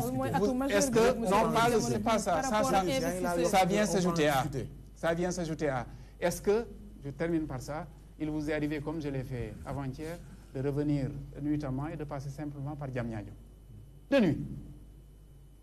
Vous l'avez fait, vous l'avez pas? De nuit. Si vous êtes passé, vous êtes capable d'attester que le visage de ce pays-là est en train de changer fondamentalement en bien. De deux choses l'une. Soit notre population, nos jeunes notamment, prennent leurs responsabilités, se forment, se façonnent, y croient, ils captent les opportunités, soit ils croisent les doigts et monsieur attendent le et d'autres vont à leur place. derrière li nga wax noonu Aram li mu wax am na solo. Mais non, il faudrait que on derrière, ne peut pas te laisser dérouler un entretien dans toi-même, tu sais. On sait que c'est le ministre, mais quand même donne la chance aux autres de pouvoir poser leurs questions. Abdoulaye, je viens à toi avant may dellu si. Bon voilà ñu ñëwaat ci wàllum travail bi liggéey bi Sénégal dafa am loo xam dañ ko baaxoo c'est-à-dire ñun du ñu dem vers l'information donc ñu si bëri c'est-à-dire on va pas vers l'information ñu si bëri ñu ngi liggéey ci entreprise yi te xamuñu seen ak yelleef léegi patron d'entreprise yi dañ ciy profité di def ay licenciements abusifs nit employés yi ñoom duñu xam fan la ñuy daw yuuxoo loolu noonu léegi yéen ministère bi lan mooy seen liggéey est-ce que yéen a ngi def ay sessions de formation wala de sensibilisation ngeen dem ci askan yi wala ngeen dem ci entreprise yi def ay séminaire pour xamal leen lii mooy seen ak seen yelleef au cas où lii bu leen dalee lii moo war a nekk seen taxawaay wala fii ngeen jëm loolu moo nekkoon laaj bi. di la jaajëfal si laaj bi tam ngeen baal ma de man damay li ñu ma jàngal mooy déglu wax loolu mooy sama rôle. ne nga au Sénégal on ne va pas vers l'information ça veut dire sóoraale nga ñun ñëpp. foofu tam bëggoon naa ñu gën a firi rek tuuti firi d'aucuns beaucoup la plupart mais mu daf ñu yóbbaale parce que ñi mbokk yi. ay délégués lañu. Non, non, pas de chance parce que nous avons un professeur devant nous. Non, c'est pas un professeur qui vous parle, c'est quelqu'un qui vous parle. déedéet li ma leen di yem a wax mooy ne am na ñoo xam ne wax dëgg yàlla xam nañu lii mbir bii di wund ak fi ñuy jaar mbir moomu suñu liggéey la ñun ci yee xëykat bi ci li ko war waaye ñi nga xam ne yor nañu kuréelu liggéeykat tam ñu ngi ciy def lu bare bare li tax ma di ko wax mooy chaque jour que Dieu fait damay am sama taabal ay kayit yoo xam ne da nga war a dogal ndax problème am na diggante liggéeykat bi ñu xañ ko lii ak lii am mu ne dañ koo tooñ kii liggéey loo ne moom la ñu tooñ ki nga xam ne moom mooy suñu ndaw yor mbir ma foofu mu ne lii la ñuy def kenn si ñoom ñaar bañ a kontaan ne léegi ministre bi atteel je veux dire que bu fekkee ne kii nii nga xam ne moo fi nekk mooy pap moom moo war a atte na soxna si nekk si wetam nekk employeur bi kontaanul n'est-ce pas mën na saisir ministère bi bu dul loolu bu fekkee ne keneen ki tam moo kon beneen partie bi day saisir ministère bi ci boppam bu tranché soit mu déggal li nga xam ne moom la ki nga xam ne moo ko féete kaw jël muy ki nga xam ne moo yor inspection régionale bi li mu dëggal li mu dogal bu fekkee ne confirmé nañ ko wala infirmé nañ ko patron bi wala liggéeykat bi bu ci d'accordul am na tam recours boobu mooy lan dem fii yoon nekkee mbaxana nekkee benn pour ñu àtte ça veut dire que dans ce pays nous avons des mécanismes léegi nag laaj bi mooy est-ce que maanaam yee bi wax ji yëgal bi est-ce que ñëpp egg na si ñëpp très certainement am na ñoo xam ne war na gën a mën a egg si ñoom n'oublions pas et ça c'est également quelque chose qui pose problème nul n'est censé ignorer la loi donc man bu may liggéey naa feex ba xam li ma war yëpp ci biir bii may liggéeyee yéen ñii nag war nañ leen ñëw seet si sax yéen ba xam lu fi nekk lu fi xewul lu ngeen def ak lu ngeen deful ci yan conditions est-ce que nous sommes tous ça là est-ce qu'on est en sécurité fii ñun ñii quels sont les parce que yii nii foog ñu xool ba xam ndax ku nekk li la war yaa ngi koy def est-ce que li nekk sa àq yaa ngi ciy jot est-ce que daal est-ce que yëpp a ngi dox normalement bu fekkee ne am na lu fi nekk lu ñu war a kii bu ñu laalee venir je vous promets je sais pas un engagement là comme ça on va voir ce qu'ensemble on peut faire pour améliorer pas pour sanctionner nangam c'est pour améliorer l'existant parce qu'il faut qu'on améliore je vous assure que c'est de la conjugaison des efforts de chacun d'entre nous que dépend le sort de ce pays ay affaire ministre ak kii yooyu baal ma mën naan affaire ministre xam ngeen du loolu ku nekk si ñun na béy waaram si tool bi def li ko war ba mu mot taxaw nag ne lépp loo xam ne yeewoon naa ko naa si jot alors monsieur Diène doo am monsieur le ministre sa wet nga nekk délégué te doo ci profito waxal balaa muy dem waaw non profito bi day xaw a dëgg non tu sais moi j'ai une mentalité éminemment positive parce que c'est important c'est-à-dire boo nekkee délégué boo taxawee ak sa patron moom dafay représenter ñi ko yebal wala ñi yor koom-koom bi yow nga taxawal liggéeykat yi mais nga war a xam ni bu liggéeyukaay amul liggéeykat du am syndicat du am ci loolu la ñuy waxtaan parce que booy jàng organisation des entreprises dañ na naan l'entreprise est une coalition d'intérêts c'est-à-dire ku ne da ci war a gis boppam liggéey kii xëyloo nit ñi di def xaalisam bëgg na xaalisam yokku kii xëy di ko liggéeyal di ko jaay dooleem muy jaay doole bi kii bindu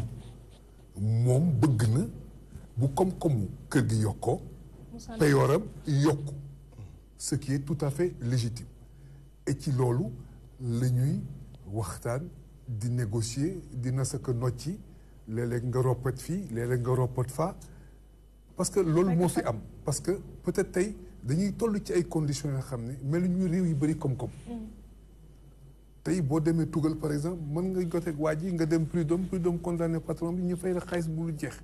parce que dañu fa toll ñun tey toll wuñu foofu. ci maslaa lañ toll. non xëyukaay yi sax dafa bëriwul xëyukaay yi bëriwul. mais est-ce que li ministre bi doon wax tamit ku xam sa droit te jéemoo def de telle sorte ñu appliquer ko. nga bëgg a taxaw ne xëyukaay moo bëriwul tamit da ngay nangu lépp c'est-à-dire ce qui est réglementaire boo ko laajee bu ngeen demee inspection dañu la koy jox ça je peux le confirmer. Okay. mais problème bi nekkul foofu c'est-à-dire en fait convention yi baaxul benn parce que convention yi dafa am ay métiers yu bees yu bëri yoo xam ne convention collective yi jëlu ko en compte. c'est des nouveaux métiers convention collective jëlu ko en compte. D'accord. bon yow nga nekk informaticien jógee ci benn secteur ñu booyee la convention du commerce c'est pas avantageux pour toi booy xool bare mu salaire ya yow sa bopp da ngay tiit parce que bu ñu la ko doon fay 100 000 francs sax doo ko am. Très bien. donc ay sur-salaire moo fa nekk man dama jàpp ni tey convention bi dañ ko war a tëggaat bi ci fonction publique parce que tey dafa am ay disparité. Très bien. boo jëlee médecin bi par exemple hiérarchie A1 nga jël magistrat bi hiérarchie A1 boo xoolee seen i traitement mais il y a une différence énorme bon lan moo ko indi bon c'est pas forcément le régime en place. Merci. Qui est responsable mais c'est des choses à revoir. Merci mais j'aimerais que le ministre en vienne sur les conventions yu mu wax léegi proposition mais pour ñu réformer waat pour que métier yu bees yi ñu mën leen intégrer dans ces conventions là. Je vais rester parce que vous exprimez en français je vais rester avec le temps rester avec Noël et constater même si c'est oui c'est ça c'est que le temps est en train de passer. Il emporte beaucoup de choses avec lui. Il y a des conventions qui viennent de bien loin maintenant, il l'a dit. Et il y a de nouveaux métiers. Le monde est en train de changer à un rythme époustouflant. Effectivement, il faut nous ajuster, il faut nous adapter. Oui, il faut qu'on essaie de trouver quelque chose de plus saillant avec ce qui se passe maintenant. Nous avons commencé. Oui, je sais. Il y a de nouvelles conventions qui sont en train d'être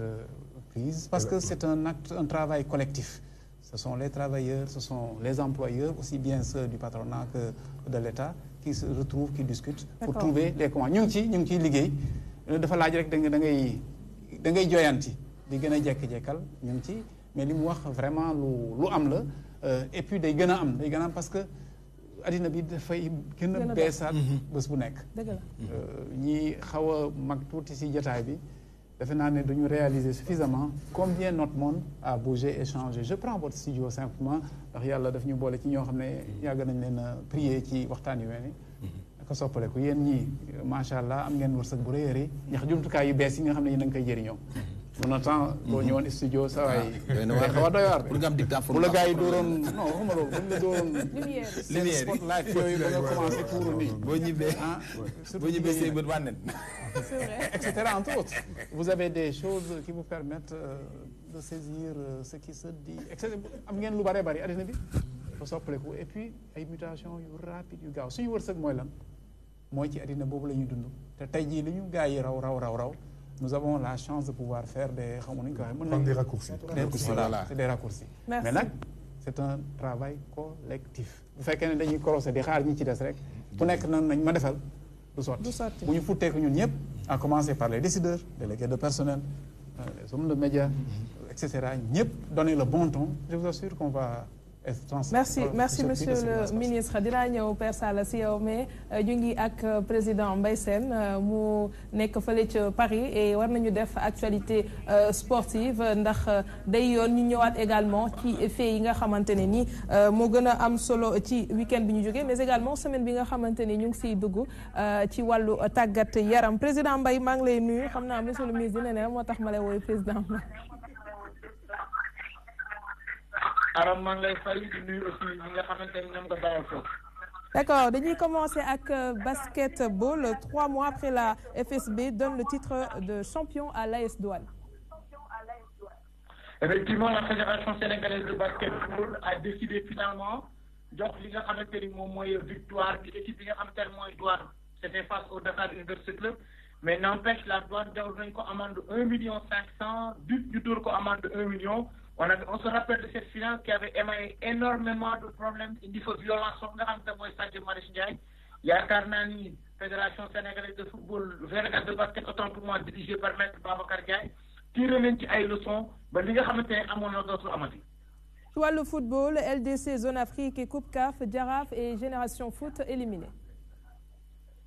C'était sur ce plateau lañ ko doon waxtaan foofu la fois dernière. C'est très très difficile pour que les clubs sénégalais remontent un score de 2 buts. Génération Foot perdre le Maroc. Jaraaf de Dakar aussi perdre par exemple te mooy Maroc ku ci nekk 2-0. Jaraaf samedi bi ils ont gagné 3 buts à 1, un but marqué à l'extérieur contre Double. Équipe bi nga xam te mooy Génération Foot 1 but à 0 lañ gagné démb fële ca Stade Alassane Djigo moom itamit doxul. Encore une fois ça prouve que le football local war nañ cee def ay moyens. Le football local war nañ jéem a seet de telle sorte que ni problème yi nga xamante ni ñu ngi koy am dootuñu ko amati parce que nag depuis le Jeanne d'Arc de Dakar aucun autre club ñëwagul ba passé li nga xamante ne moom mooy les stades de poule. Kon donc loolu war nañ ci alarmer war nañ cee taxaw wax ni nag club su fekkente ne équipe nationale war naa mun a baax foog club yi baax pour ñu mën a am équipe nationale bu baax mais nos clubs n'y arrivent pas. À chaque année nii lay demee premier tour la ñuy toog wala suñ duggee ci benn match phase de poule toog loolu c'est à rectifier et je pense que nos dirigeants conscients nañ ci. D'accord ñu wax ci wàllu football européen France Italie Allemagne Espagne ak Angleterre.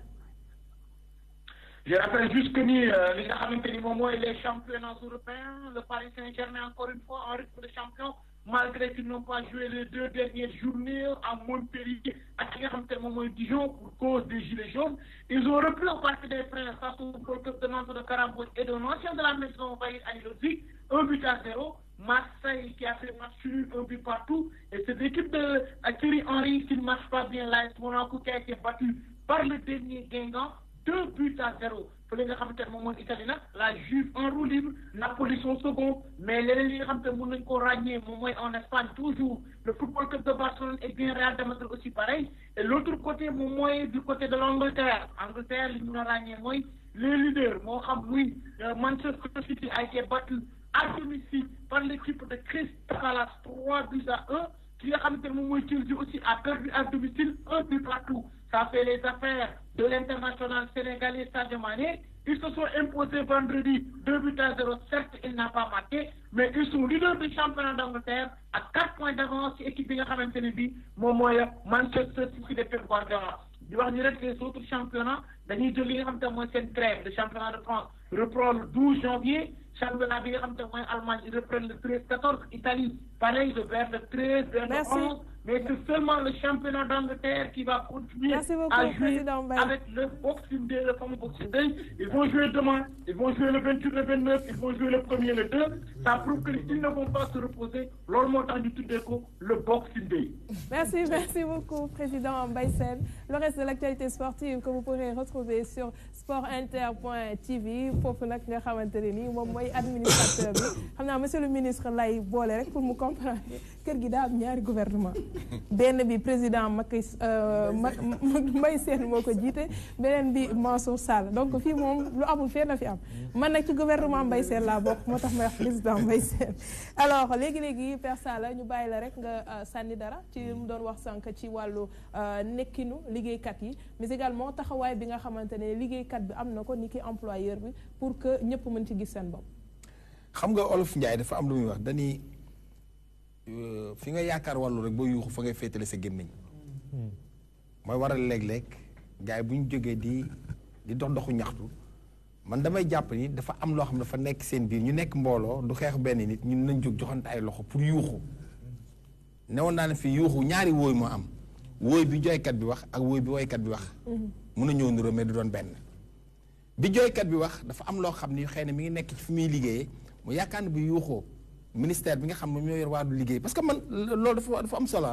man dama jàpp ni ministère du travail mooy ki yore wàllu liggéey ki wuti liggéey sax bu amee diplôme da ngay jubali ci ñoom jox leen sa diplôme parce que leeral boobu nii dafa am solo day ñu mel ni mën bëri nañu ci réew mi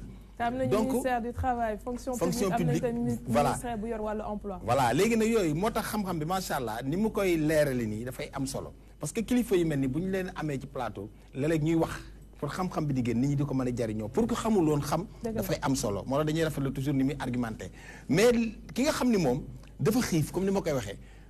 boo ko jëndalee écran plat da nga koy gën a rey lijjanti ko ba biiram fees ba pare rek waaw xam nga si yi ñoom xam nga ñoom loolu bu kër gi manqué ceeb rek waaw si yéen yi ndaw yi dañuy yuuxu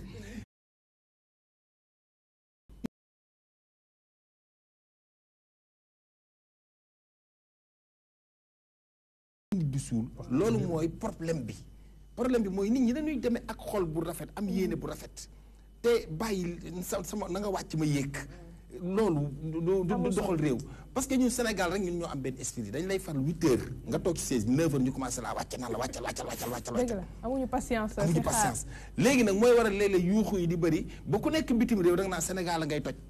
léeg-léeg nga nekk bitim réew toog foofu da ngay dégg ay da nga naan mais réew ma ngay toj fekk boo ñëwee lu tuuti duñu la ko xeebal parce que xeexal ni jàngoroom waaye l'essentiel nañuy wax li nga xam ne mooy li am solo tey jëmale réew mi kanam ministère bi tamit li Ablaye li wax ñoom aussi li ñu war a génn xamal ki nga xam ne bu yuuxoo dafa daw ñëw ci ñoom nanu xam nan lañ koy tatagale xam fan lañ koy teg bu kooku aussi xam ay droit fi may daaneel rek waaye ki nga xam ne moom dani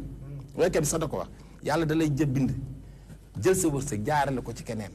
yow boo ñàkkee fayda ba moom mu naagu danaa kii su ma bàyyee dafay torox yow mi ko xam ne ba ñàkk fayda nga gëm loolu yàlla dana fay bàyyi rek ngay torox yàlla rek fi nekk kenn nekk fi ni da ngay gëm yàlla boo gëmee yàlla nag yomb na waaye wóolu ko boo gëmee yàlla pa da nga koy wóolu xam ne yàlla mooy joxe ndekki mooy joxe añ mooy joxe reer mooy joxe njoganal te doo añ si du reer si du ndekki te doo ko dégg ci mbedd mi jërëjëf Père Sall Bigué am na solo dinañ dellu si kanam tuuti ak Pape Ousmane ak monsieur le ministre léegi dañuy dem dans la rubrique high tech avec le berger de Toi-même tu sais.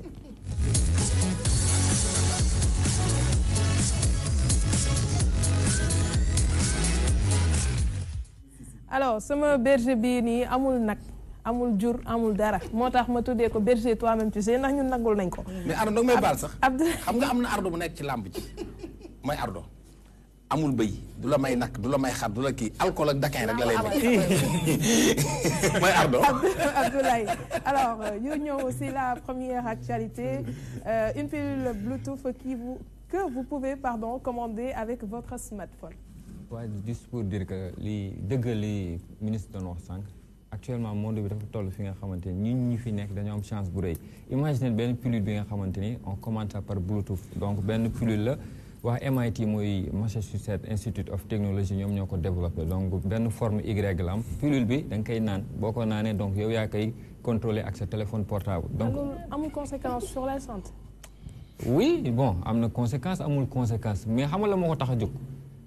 fekk ku feebar mu faj ko donc parce que avant dañ doon jël garab yi rek di ko naan noonu garab yi mooy dugg ci biir seey ci biir yaram alors que pilule bi particularité bu mu am mooy moom ci boppam mooy dem détecter fu infection bi nekk mu toog fa pendant 1 mois désintégré wu foofu noonu bàyyi fa ay xaw ma nu ñu koy waxte ay antibiotiques yi nga xamante ni moom moo koy faj donc muy pilule bi nga xam ne c'est. parce que mook sa chenille bi benn la ba léegi man je suis pas convaincu. non bii nii moo gën a baax chenille parce que bii dafa am ay capteurs yi nga xamante ni aussi dafay permettre di surveiller état de santé nit ki. lu tax ñu defar ko dafa am ay maladies yi nga xamante ni donc comme ñi nga xamante ni dañoo am VIH ñi nga xamante ni dañuy def chimiothérapie nga xam dañuy soxla benn genre suivi bi bu régulier suivi bi nga xamante ni dafay strict quoi moo tax ñu ne ñoom la ñuy jagleel genre yii nii xam nga ñooñu noonu médecin mënul toog à chaque fois di ñëw di xool seen température di xool seen sucre nu mu toll donc pilule bii nii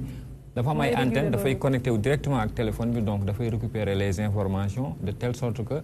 médecin bi en temps réel dafay xam lan moo xew ci biir yaramu nit ki donc ba pare su amee 1 mois moom mooy auto désintégré wu seey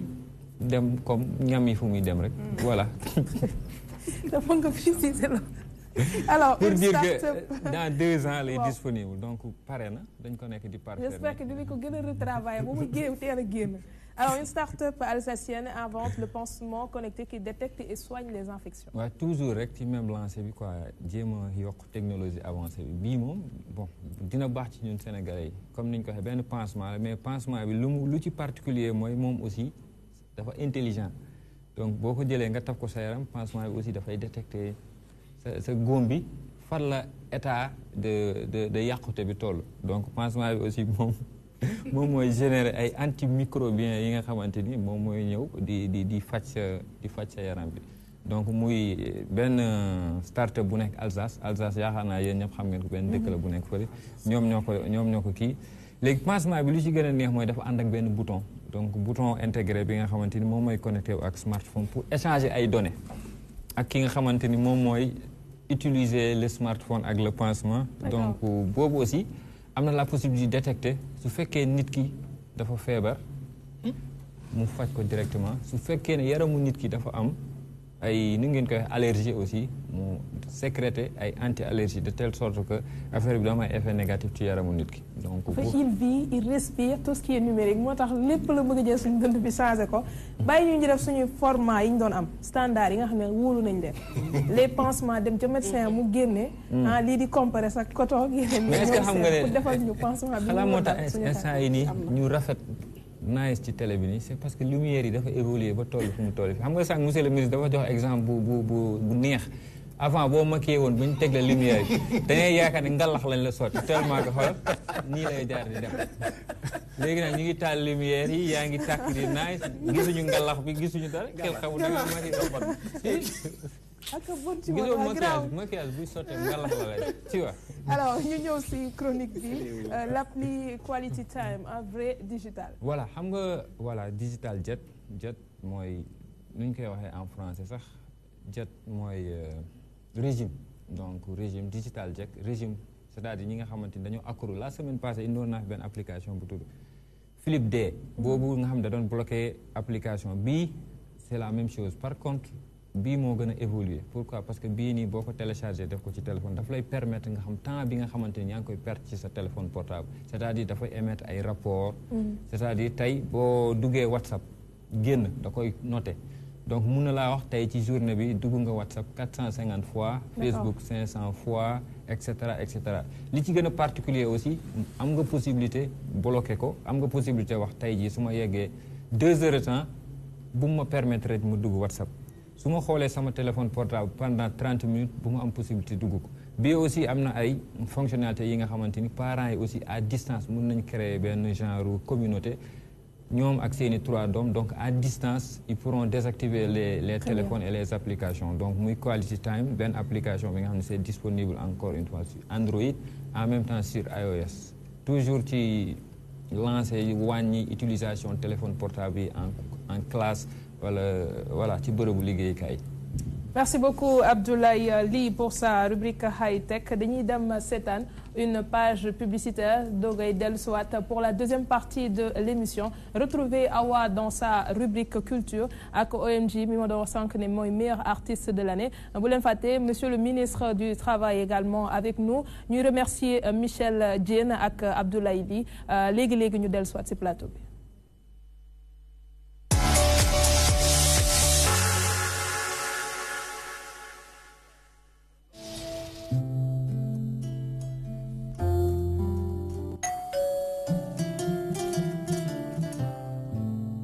Bonjour madame. Bonjour. Comment vous allez? Je vais bien. Nous sommes les enquêteurs de Sénélec. Nous sommes ici dans le cadre de la campagne Jokko ak clients yi. Jokko ak clients yi? Attendez s'il vous plaît.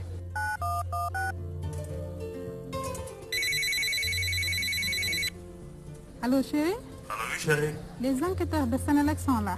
Les gens de la Sénélec? Mais chérie, tu sais bien qu'on est à Wayofa. Qu'est-ce qu'ils font chez moi? Attends. Donc, monsieur Diop, vous n'êtes pas au courant que Sénélec a initié une vaste campagne nationale de sensibilisation? Jokko ak clients yi? Ah oui. Des enquêteurs de Sénélec vont chez les clients pour recueillir des informations techniques concernant leurs installations électriques, mais aussi d'identification. Ils relèvent les numéros de téléphone et prennent les adresses e-mail dans le but d'améliorer la qualité de service. Ces données permettront désormais au client de recevoir sa facture par mail, d'être informé des avis de travaux, de traitement de réclamation ou de demande d'information par SMS. Tout ça pour une meilleure prise en charge des clients. C'est une manière pour nous, clients, d'aider Sénélec à mieux nous servir. Il n'y a rien à craindre. Ok chérie, reçois-les. D'accord, bonne journée à toi. Entrez s'il vous plaît.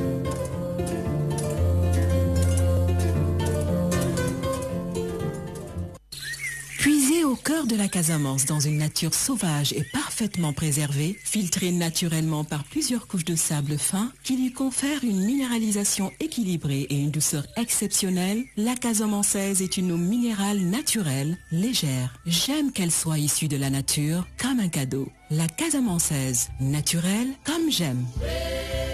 La casamançaise existe en 10 litres, 5 litres, 1 litre 5 et 60 centilitres. Toutes les infos sur casamançaise.com. L'actualité sportive revient sur la DTV à travers votre émission Débrief. Tous les sports seront au rendez-vous. Le basketball, le football, le handball, l'athlétisme, les arts martiaux, bref, c'est tous les sports sur la DTV à travers votre émission Débrief.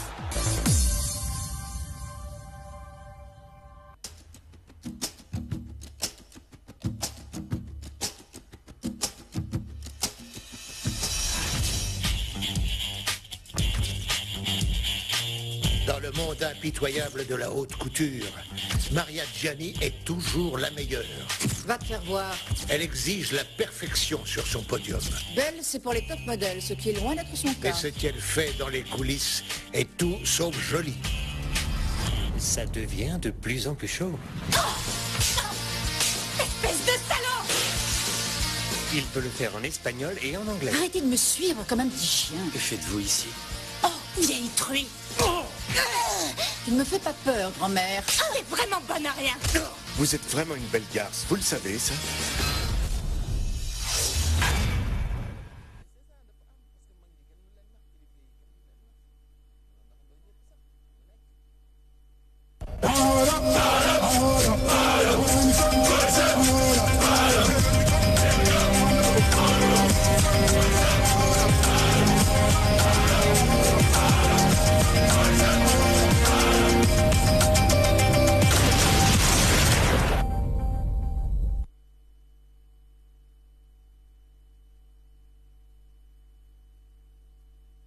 Réussir Immo, les bimensuels de l'immobilier et de l'habitat est déjà dans vos kiosques avec un numéro de lancement portant sur le foncier, l'émergente urgence. Dans sa rubrique Le Grand Décideur, Réussir Immo est allé à la rencontre du ministre du Renouveau Urbain, de l'Habitat, M. Diène Farbassar, qui décline sa feuille de route en matière d'habitat et de cadre de vie sur les sites des pôles urbains de Diamniadio au Lac Rose et sur les zones d'aménagement concerté, autant de volets importants du PSE, si cher au président Macky Sall. Réussir Immo ouvre ses pages au régime foncier, à la loi sur le domaine national, sans oublier le rôle éminemment important que jouent les notaires et les géomètres experts dans le foncier. Réussir Immo vous propose un reportage à la cité Gorgorgui, mais aussi un focus sur Dakar qui étouffe. Réussir Immo vous promène dans les coulisses du dernier forum ministériel africain sur l'habitat et le développement de Dakar, et le forum sur l'habitat et l'investissement de Dubaï pour la diaspora. Réussir Immo, les bimensuels de l'immobilier et de l'habitat, est déjà dans vos kiosques.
ma cappe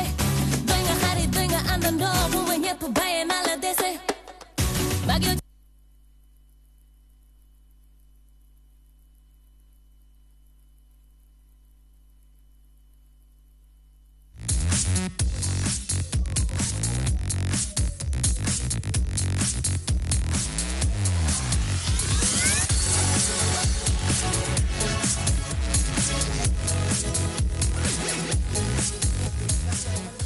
léegi ma gisee trophée yi tege sama kanam nee naa comment une personne peut avoir autant de trophées en si peu de temps benn bi Galsen Hip Hop Awards meilleur artiste féminin bi 2017 2018 donc confirmation la par rapport ak li ñu doon wax sànq muy talent bi beneen bi également muy waa Haya Music mu di ay trophées yoo xamante ne nii récemment également dégg nañ la si prix RFI ñu doon wax encore nominé lañ la ce qui fait que dañuy kontaan saa su nekk bu ñu gisee sénégalaise di am taxawaay bu mel nii am na leneen lu ma abi soufflé léegi dama ko déggaat gën a kontaan parce que damay ne waaw c'est pas pour rien qu'elle est comme ça ndax ku jaar tamit si école boobu day am solo nga mën a défendre école bi waaye également mën ko représenter am taxawaay bi nga xamante ne nii moo war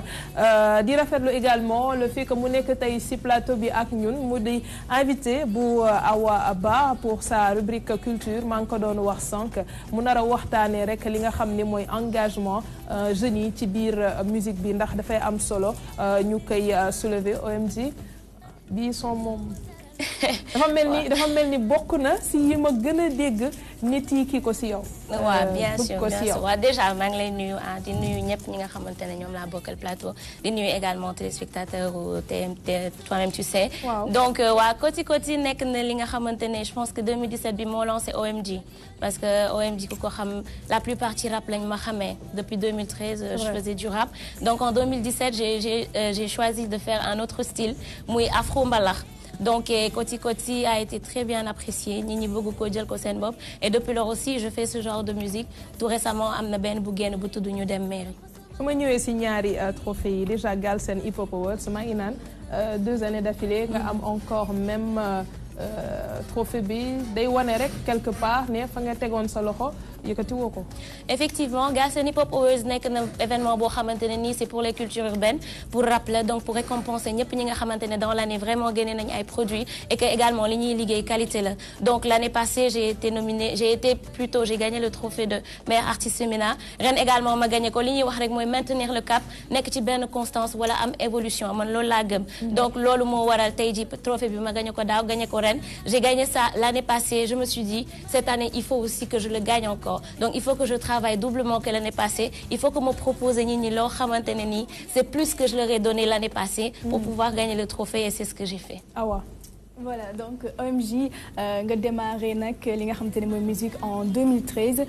fi mu toll nii mën nañu wax ne bokk nga ci jeunes yi gën a engagé wu dans la musique sénégalaise waaye nag bu ñu ne musique jafe na loolu ci ndaw tamit mu bëgg koo booleeg études yi fi mu toll nii nga pare sa licence di waajal sa master nan lay demee surtout li nga xamante ne mooy waajur yaak accompagnement baak soutien bi est-ce que yomb na boole musique bi ak études yi. waaw déjà c'est pas facile yomb na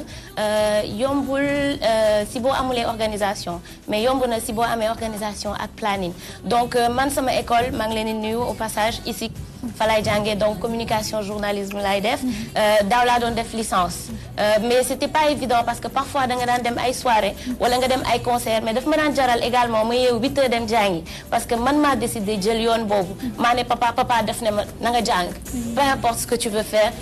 de la musique fais-le mais continue de faire des études parce que c'est quelque chose qui est important et que man loolu laa bëgg donc pour respecter le choix de papa ma ne damay jàng mais je veux faire de la musique également parce que loolu man la et vu que maa jël décision boobu jël ñaari yoon il faut que ma assumer ko lu mu métti je dois assumer su ma waree xëy 8 heures dem jàngi dama koy def su ma waree dem concert ba 5 heures du matin jaral na ma venir tëdd enchaîner dem jàngi su ma wàccee ñëw nelaw donc ça c'est quelque chose boo xamante ne il faut avoir de la volonté il faut nga am pas-pas ba pare il faut nga gëm tamit sa bopp gëm li ngay def pour mën a def loolu. D'accord mais engagement boobu lan moo la gën a motiver réellement ba nga dugg ci musique bi. waaw musique la plupart du temps passion moo la siy dugal man depuis que je suis toute petite damay woy di reprendre ay chansons telles que chanson wu Maria Carey Whitney Houston donc j'étais vraiment plus R&B bi ma nekkee xale après nag bi ma nekkee adolescente laa découvrir rap nekk musique boo xamante ne nii dafa ma jàngal lu bari te pourtant je suis une personne très casanière daaw ma dem fenn sama gaale laa daan toog daaw ma génn donc ma découvrir rap jàngal ma lu bari lu xew ci biti nit ñi naka la ñuy dundee les jeunes de mon âge naka la ñuy dundee naka la ñuy solo donc métit yi am si dëkk bi et cetera mu nekk loolu lépp rap moo ma ko jàngal mu nekk musique bu ma adopté commencé di reprendre texte ku mel ni ñoom Awadi Carlou D donc ma bëgg ko bi ma waree commencé sama musique ma ne pourquoi pas def rap parce que tey li ma bëgg a wax yëpp amaana su ma ko woyee du ma wax lépp li ma bëgg a wax donc naa ko def en rap et c'est pour ça que j'ai commencé à faire du rap. D'accord, gis nañ tamit ce partenariat ak Didi Record bien vrai qu'il y a d'autres labels mais nga tànn Didi Record ànd ak moom pour vraiment faire le travail lan moo waral déjà lëkkaloo boobu noonu ak label boobu waaye tamit bu ñu waxee OMG wax style musical bu ci mel ni rap R&B mbalax yooyu mélange yooyu noonu yëpp nga boole lan moo ko waral est-ce que tamit ndaw ñi nga xam te ne ñoom di gis ñoom particulièrement ci rap bi la ñuy dem wala R&B wala am ñoo xam te ne mbalax kese la ñuy def yow nga choisir mélanger trois styles musicaux yooyu yëpp waaye tamit bëgg naa xam ci wàllum wéy bi nga xamante ne moom ngay def est-ce que yaa ngi bàyyi xel ci texte yi ngay diffuser en tout cas ci sa biir musique parce que dafa am solo bu ñu waxee musique est-ce que di ngeen bàyyi xel ci parolier maanaam ku leen di bindal seen chanson yi avant ngeen koy prester wala sax ngeen koy en tout cas di ko wéy ci biir li nga xamante ne mooy seen yàgg yooyu parce que nit ki koy déglu tamit war na ci am lu mu ci jàng. waaw déjà damay ñëw ci collaboration bi ak Didi Record donc Didi Record nekk sama label depuis 2013 bi ma commencé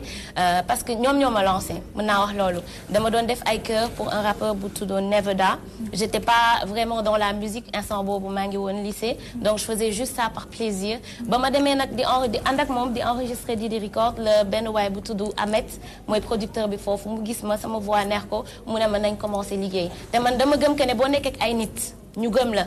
ñu lay pousse jarul ngay dem wuti feneen parce que gis nga que ne ñii ils se sacrifient pour toi que ne ñi ngi rey seen bopp pousse nañ la ba heure bi ça fait 5 ans ñi ngi ak man ça fait 5 ans ñi ngi liggéey ak man ça fait 5 ans ñi ngi investir ci OMG te peut-être am na amaana ci wet gi am na ñeneen ñuy ñëw di waxtaan ak OMG bëgg ko jël mais man li ma gëm mooy ngor fierté ba pare am kóllëre Didi Record dañu def ci OMG loo xamante ne nii tey moo tax mu nekk li mu nekk moo tax mënuma dem sans Didi Record ma toog fa te j'espère que ne duma fa génn également donc en ce qui concerne style musicaux yi nga wax man dama nekk polyvalente damay rap damay woy te amaana def naa afrobeat def naa rap def naa trap donc sentuma léegi ci traditionnel bi parce que c'est quelque chose boo xamante ne je voudrais bien le faire parce que pour man nit ki lu mu am loolu la mën a fësal donc tey traditionnel mën naa ko mélanger ak style yi may def parce que dañ toll ci jamono boo xamante ne dañuy boole li ñu wax s'enraciner ba pare s'ouvrir ouvrir boobu mooy musique yi ñu jëlee feneen enracinement bi mooy suñu musique traditionnelle ak suñu instrument moom la ñuy jël boole ko mu jox ñu benn musique bu bees. voilà léegi ñu ñëw nag ci trophée yi parce que gis nañu ne bokk nga ci ñu nominé ci Galsen Hip Hop Awards waaye tamit Raya Music Awards ci ñu ci bëri ci liste bi nga xamante ne ñoom bokk nañ ci ñu nominé woon ku ci mel ne Aïda Samb Viviane waaye tamit ki nga xamante ne mooy Toussa Eve Crazy ñoom ñëpp nominé woon nañ leen yow ñu tànn la ci nga doon meilleur artiste féminin loolu nan nga ko dundee. waaw xam nga Galsen Hip Hop Awards comme li nga wax y avait Eve Crazy Toussa ak Black Queen donc foofu ma gagné meilleur artiste féminin je pense que bi ma gën a marqué mooy Raya Music Awards. parce que Raya Music Awards dafa nekk awards yoo xamante ne catégorie yëpp la. Galsen Hip Hop Awards hip hop la mais Raya Music Awards catégorie yëpp la donc dañuy jël mbalax reggae rap R&B boole yëpp ma bokkoon catégorie ak Viviane ak Aïda Samb donc ñu jox ma trophée bi daf may yokk jom parce que ay ndaanaan laa bokkaloon catégorie ñoo xamante ne tey musique sénégalaise dañ leen reconnaître ñoo xam leen bu baax a baax ñu nekk ay star ñu mën li ñuy def également donc ci biir ñooñu ñu tànn la ci yow sas la victoire la mais sas la également sas nañ la mooy que ne nit ñi ngi lay bàyyi xel et que fa nga teg sa tànk waroo ko fa teggi foofu nga ko war a teg continuer di liggéey continuer di job pour mën a atteindre yeneen objectif. Merci beaucoup OMG di chanteuse et meilleure artiste féminin de l'année nekkoon invité bu ki nga xamante ne moo di Awa Ba pour la rubrique culture ma ñëw si événement bi rek balaa may jàll ci Pape Ousmane ak monsieur le ministre nous avons Euse Aïdara chargé de communication bu soirée de gala bi nga xamante ne l'association des jumeaux du Sénégal ñu ngi koy waajal mu di une première Aïda lu waral ngeen taxaw ne léegi jumeaux yi ci Sénégal dañuy taxawal seen wala comme ni ko gars yi di defee association yëpp jóg nañ yéen tamit ngeen jóg.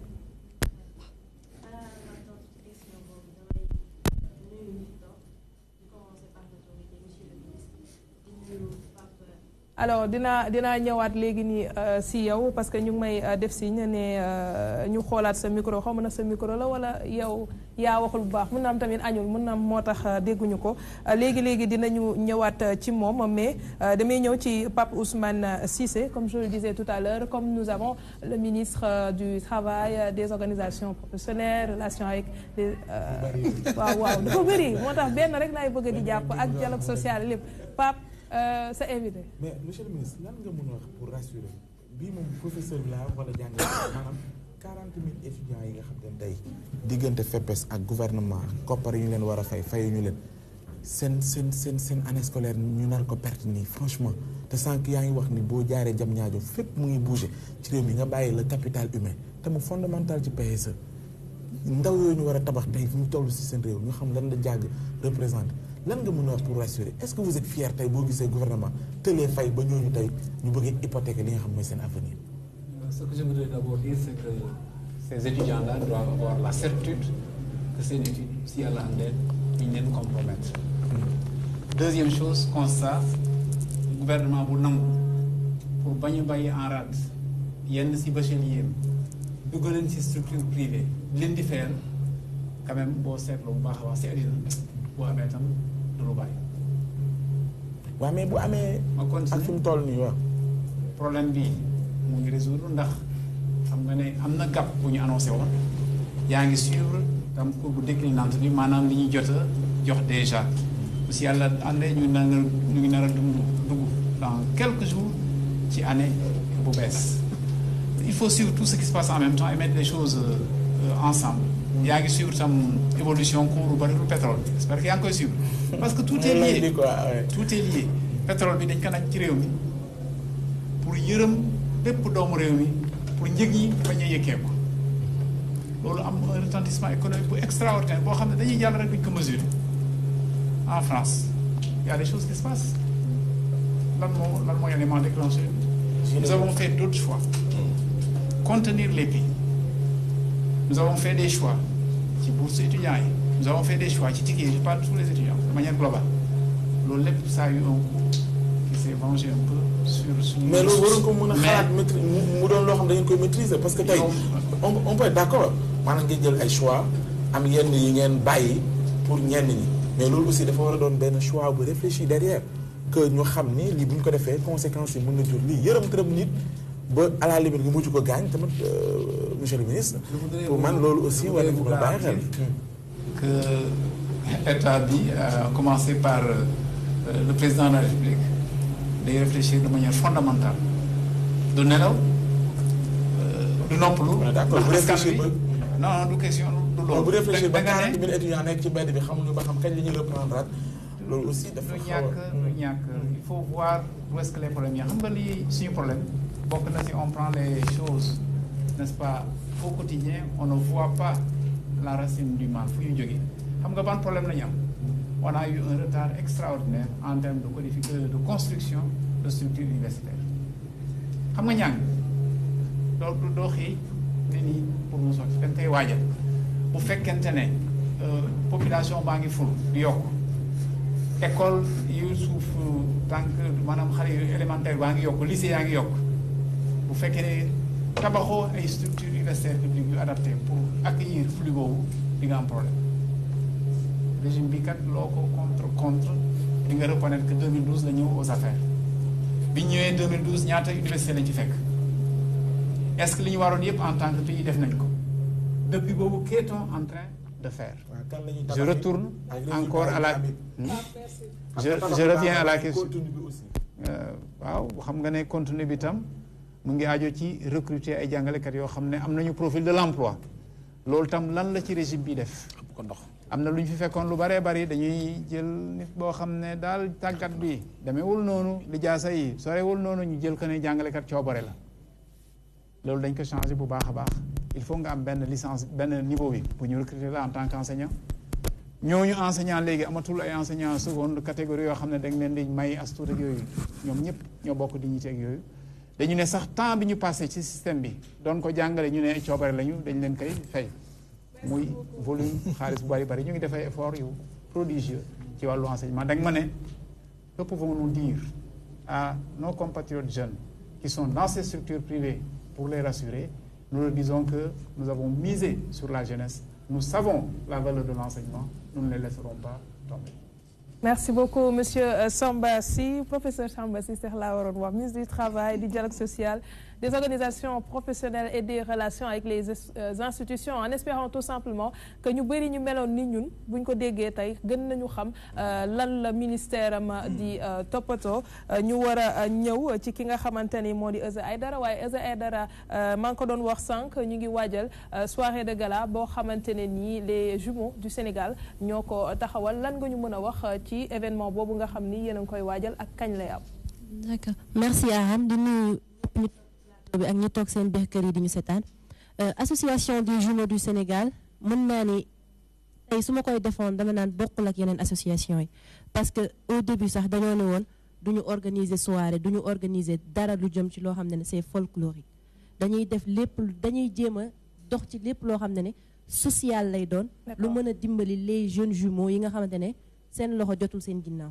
maintenant avec le temps association bi dox am na 2 ans ci atub ren ñuy def ay activités yoo xam ne surtout la ville de Thiès reconnaît ces activités là muy ay caravane du cœur di maye ay yére pendant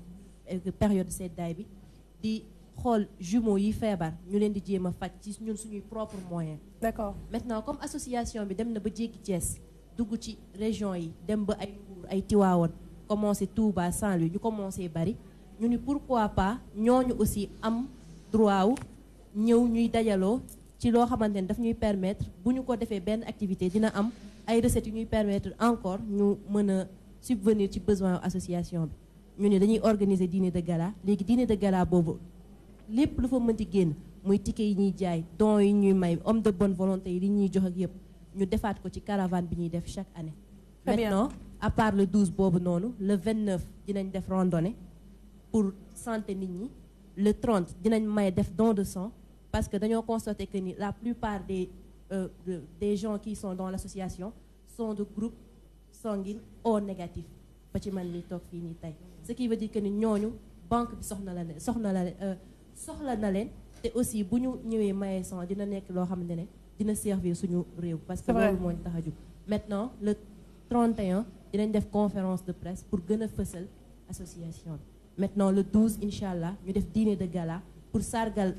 yaay seex yi am doole te ñuy jàppale ci suuf du genre et autres woo waale autorité yi pour ñu ñëw def ci seen loxo parce que gëm naa ni fii association yi bari nañ mais bariwul ku ci naan tey jii damay def association pour viser une mutuelle de santé. Très bien. Et des jeunes yooyu nga xamante ne ñi ngi dëkk ci souffrance amuñu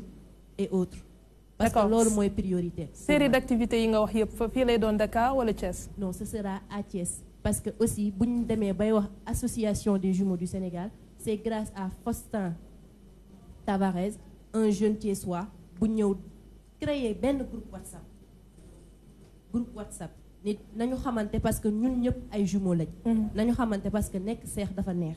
nañu xamante parce que on n'est pas venu impair. on est venu pair. maintenant lan moo loolu ñu créé noonu ñu nekk ci groupe bi di ci waxtaan des gens yu bëgg avancer xam ne association bi kii dajaloo bi ñuy dajaloo war na mën a indi loo xamante ne dina jëmal suñu réew kanam. pourquoi pas ñu def association bañ a bokk ci ñi naan état bañ a bokk ci ñi naan mënaluñu suñu bopp ñu jéem a xool nan la ñuy avancer pour aider suñuy bokk seen. merci beaucoup Euzeu Aïdara sa jumelle nan la tudd. Khadijatou Aïdara. loolu nu ma nekkee Euzeu ak Khadijatou wala surnom la wala kii tamit jumelle la awa ba mi di def culture boole ko si waaw boole ko vrai jumelle nag waxuma Pape Ousmane mii nga xamante ne day non dina la ci boole parce que xam naa du ñàkk moom it mu gis si boppam ndax jumelle am mu ngi koy seetaan man de Euzeu Aïdara ak Khadija laa xamul bon ça dépend on va venir à Père Sala Bigué. ndax avis du jour am na solo mais monsieur le ministre nga baal ma Euse xool na la lu yàgg li muy wax yëpp xam naa loolu tamit c'est une façon mu ne la jàppal ci événement bi donc ma sañ la ko wax rek ndax gis naa sànq ba léegi direction regardam si yow lay jëm te saala avis du jour. waaw avis du jour dafa am sama jarbaat bi lu mu wax léegi am kilifa dafa am solo boo amee kilifa am nga solo boo amul kilifa amoo solo te góor gu baax moom Abdou Aziz Dabakh dara wax ni bu demoon ba amatul kilifa dina set ëkk bu maaseek maamam buy xëy di ko tàgg bu ñëwee ziyaare ko ku amul kilifa nag jinne mooy sa kilifa te kon nag xam ne li jinne mënal nit jinne lim la mënal mooy rey la mbaa mu dof la mbaa foo dëkk mu lakk loolu doog la jinne mënal nit kon nit da ngay am kilifa moo tax loolu mu wax ni kilifaam moo ko ni jàngal lii sa bëgg-bëgg mais na nga jàng donc nit ñi nañ dellu si waat ci am kilifa ñàkk kilifa dafay dem ba dafay indi iñaan indi soxor indi bañante indi noonante xool léegi wax yi nga xam léegi moo xew ci réew mi dara waral lu ko lu dul soxor ak iñaan ak bañ nit ki rek mu réussir Abi Sow toog na fii mi ngi réussir dinaa fexe mu jóge fi ma toog fi mu toog te yow foo toog xamal nit a fa toogoon jóge fa nga ñëw toog te boo fa toogee yàgg-yàgg da nga fay jóge ku nekk ci luy jeex yow ngay jeex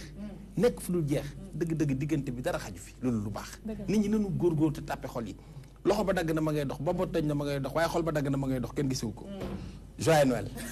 Ah, t'as de bonne nuit, joyeux Noël. Alors, on en profite également pour souhaiter de très bonnes fêtes à toute la communauté catholique et également à tout le Sénégal. Ndax sànq maa ngi koy wax ñun moom ñoo bokk feet yëpp di ci profiter également di féliciter encourager kii di OMG pour li nga xamante ne yëpp am na ko si ay raaya ndax liggéey bu muy def di jaajëfal monsieur le ministre mention spéciale ci taxawaayam fii ci plateau bi ñeneen ñi ñoo bokk kër amul solo ñoo ko bokk bu suba incha allah ci beneen numéro toi-même tu sais.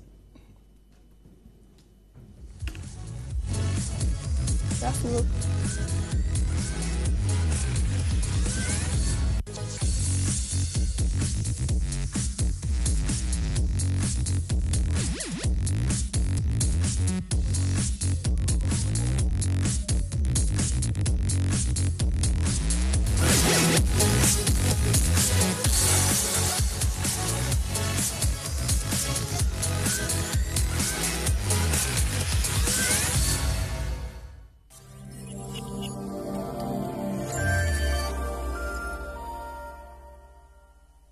yokkute ak law gi mu law fépp fu nekk lii di wàllum audiovisuel loole nag moo waral président bu conseil national bu régulation audiovisuelle di kuréel gi ñu dénk lépp lu soxal wàllu woowee seqaay jéego moom Babacar Diagne dëgg ma si fii si groupe Excaf Télécom dina ay jéego yoo xam nag lay xamem te fam mooy xool anam bi ñuy liggéeyee waaye tamit fexe ba ñu lal ay waxtaan gën a rek ñoŋal barabu taskatu xibaar yi. léegi paysage audiovisuel bu baax.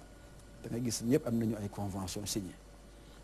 dañuy ñëpp signé nañu ay cahier de charge ñëpp dañuy wax joxe seen programme ñëpp dañuy am grille sax seen grille sax commercial tarifaire dañu ko joxe loolu dara amu ci foofu Sénégal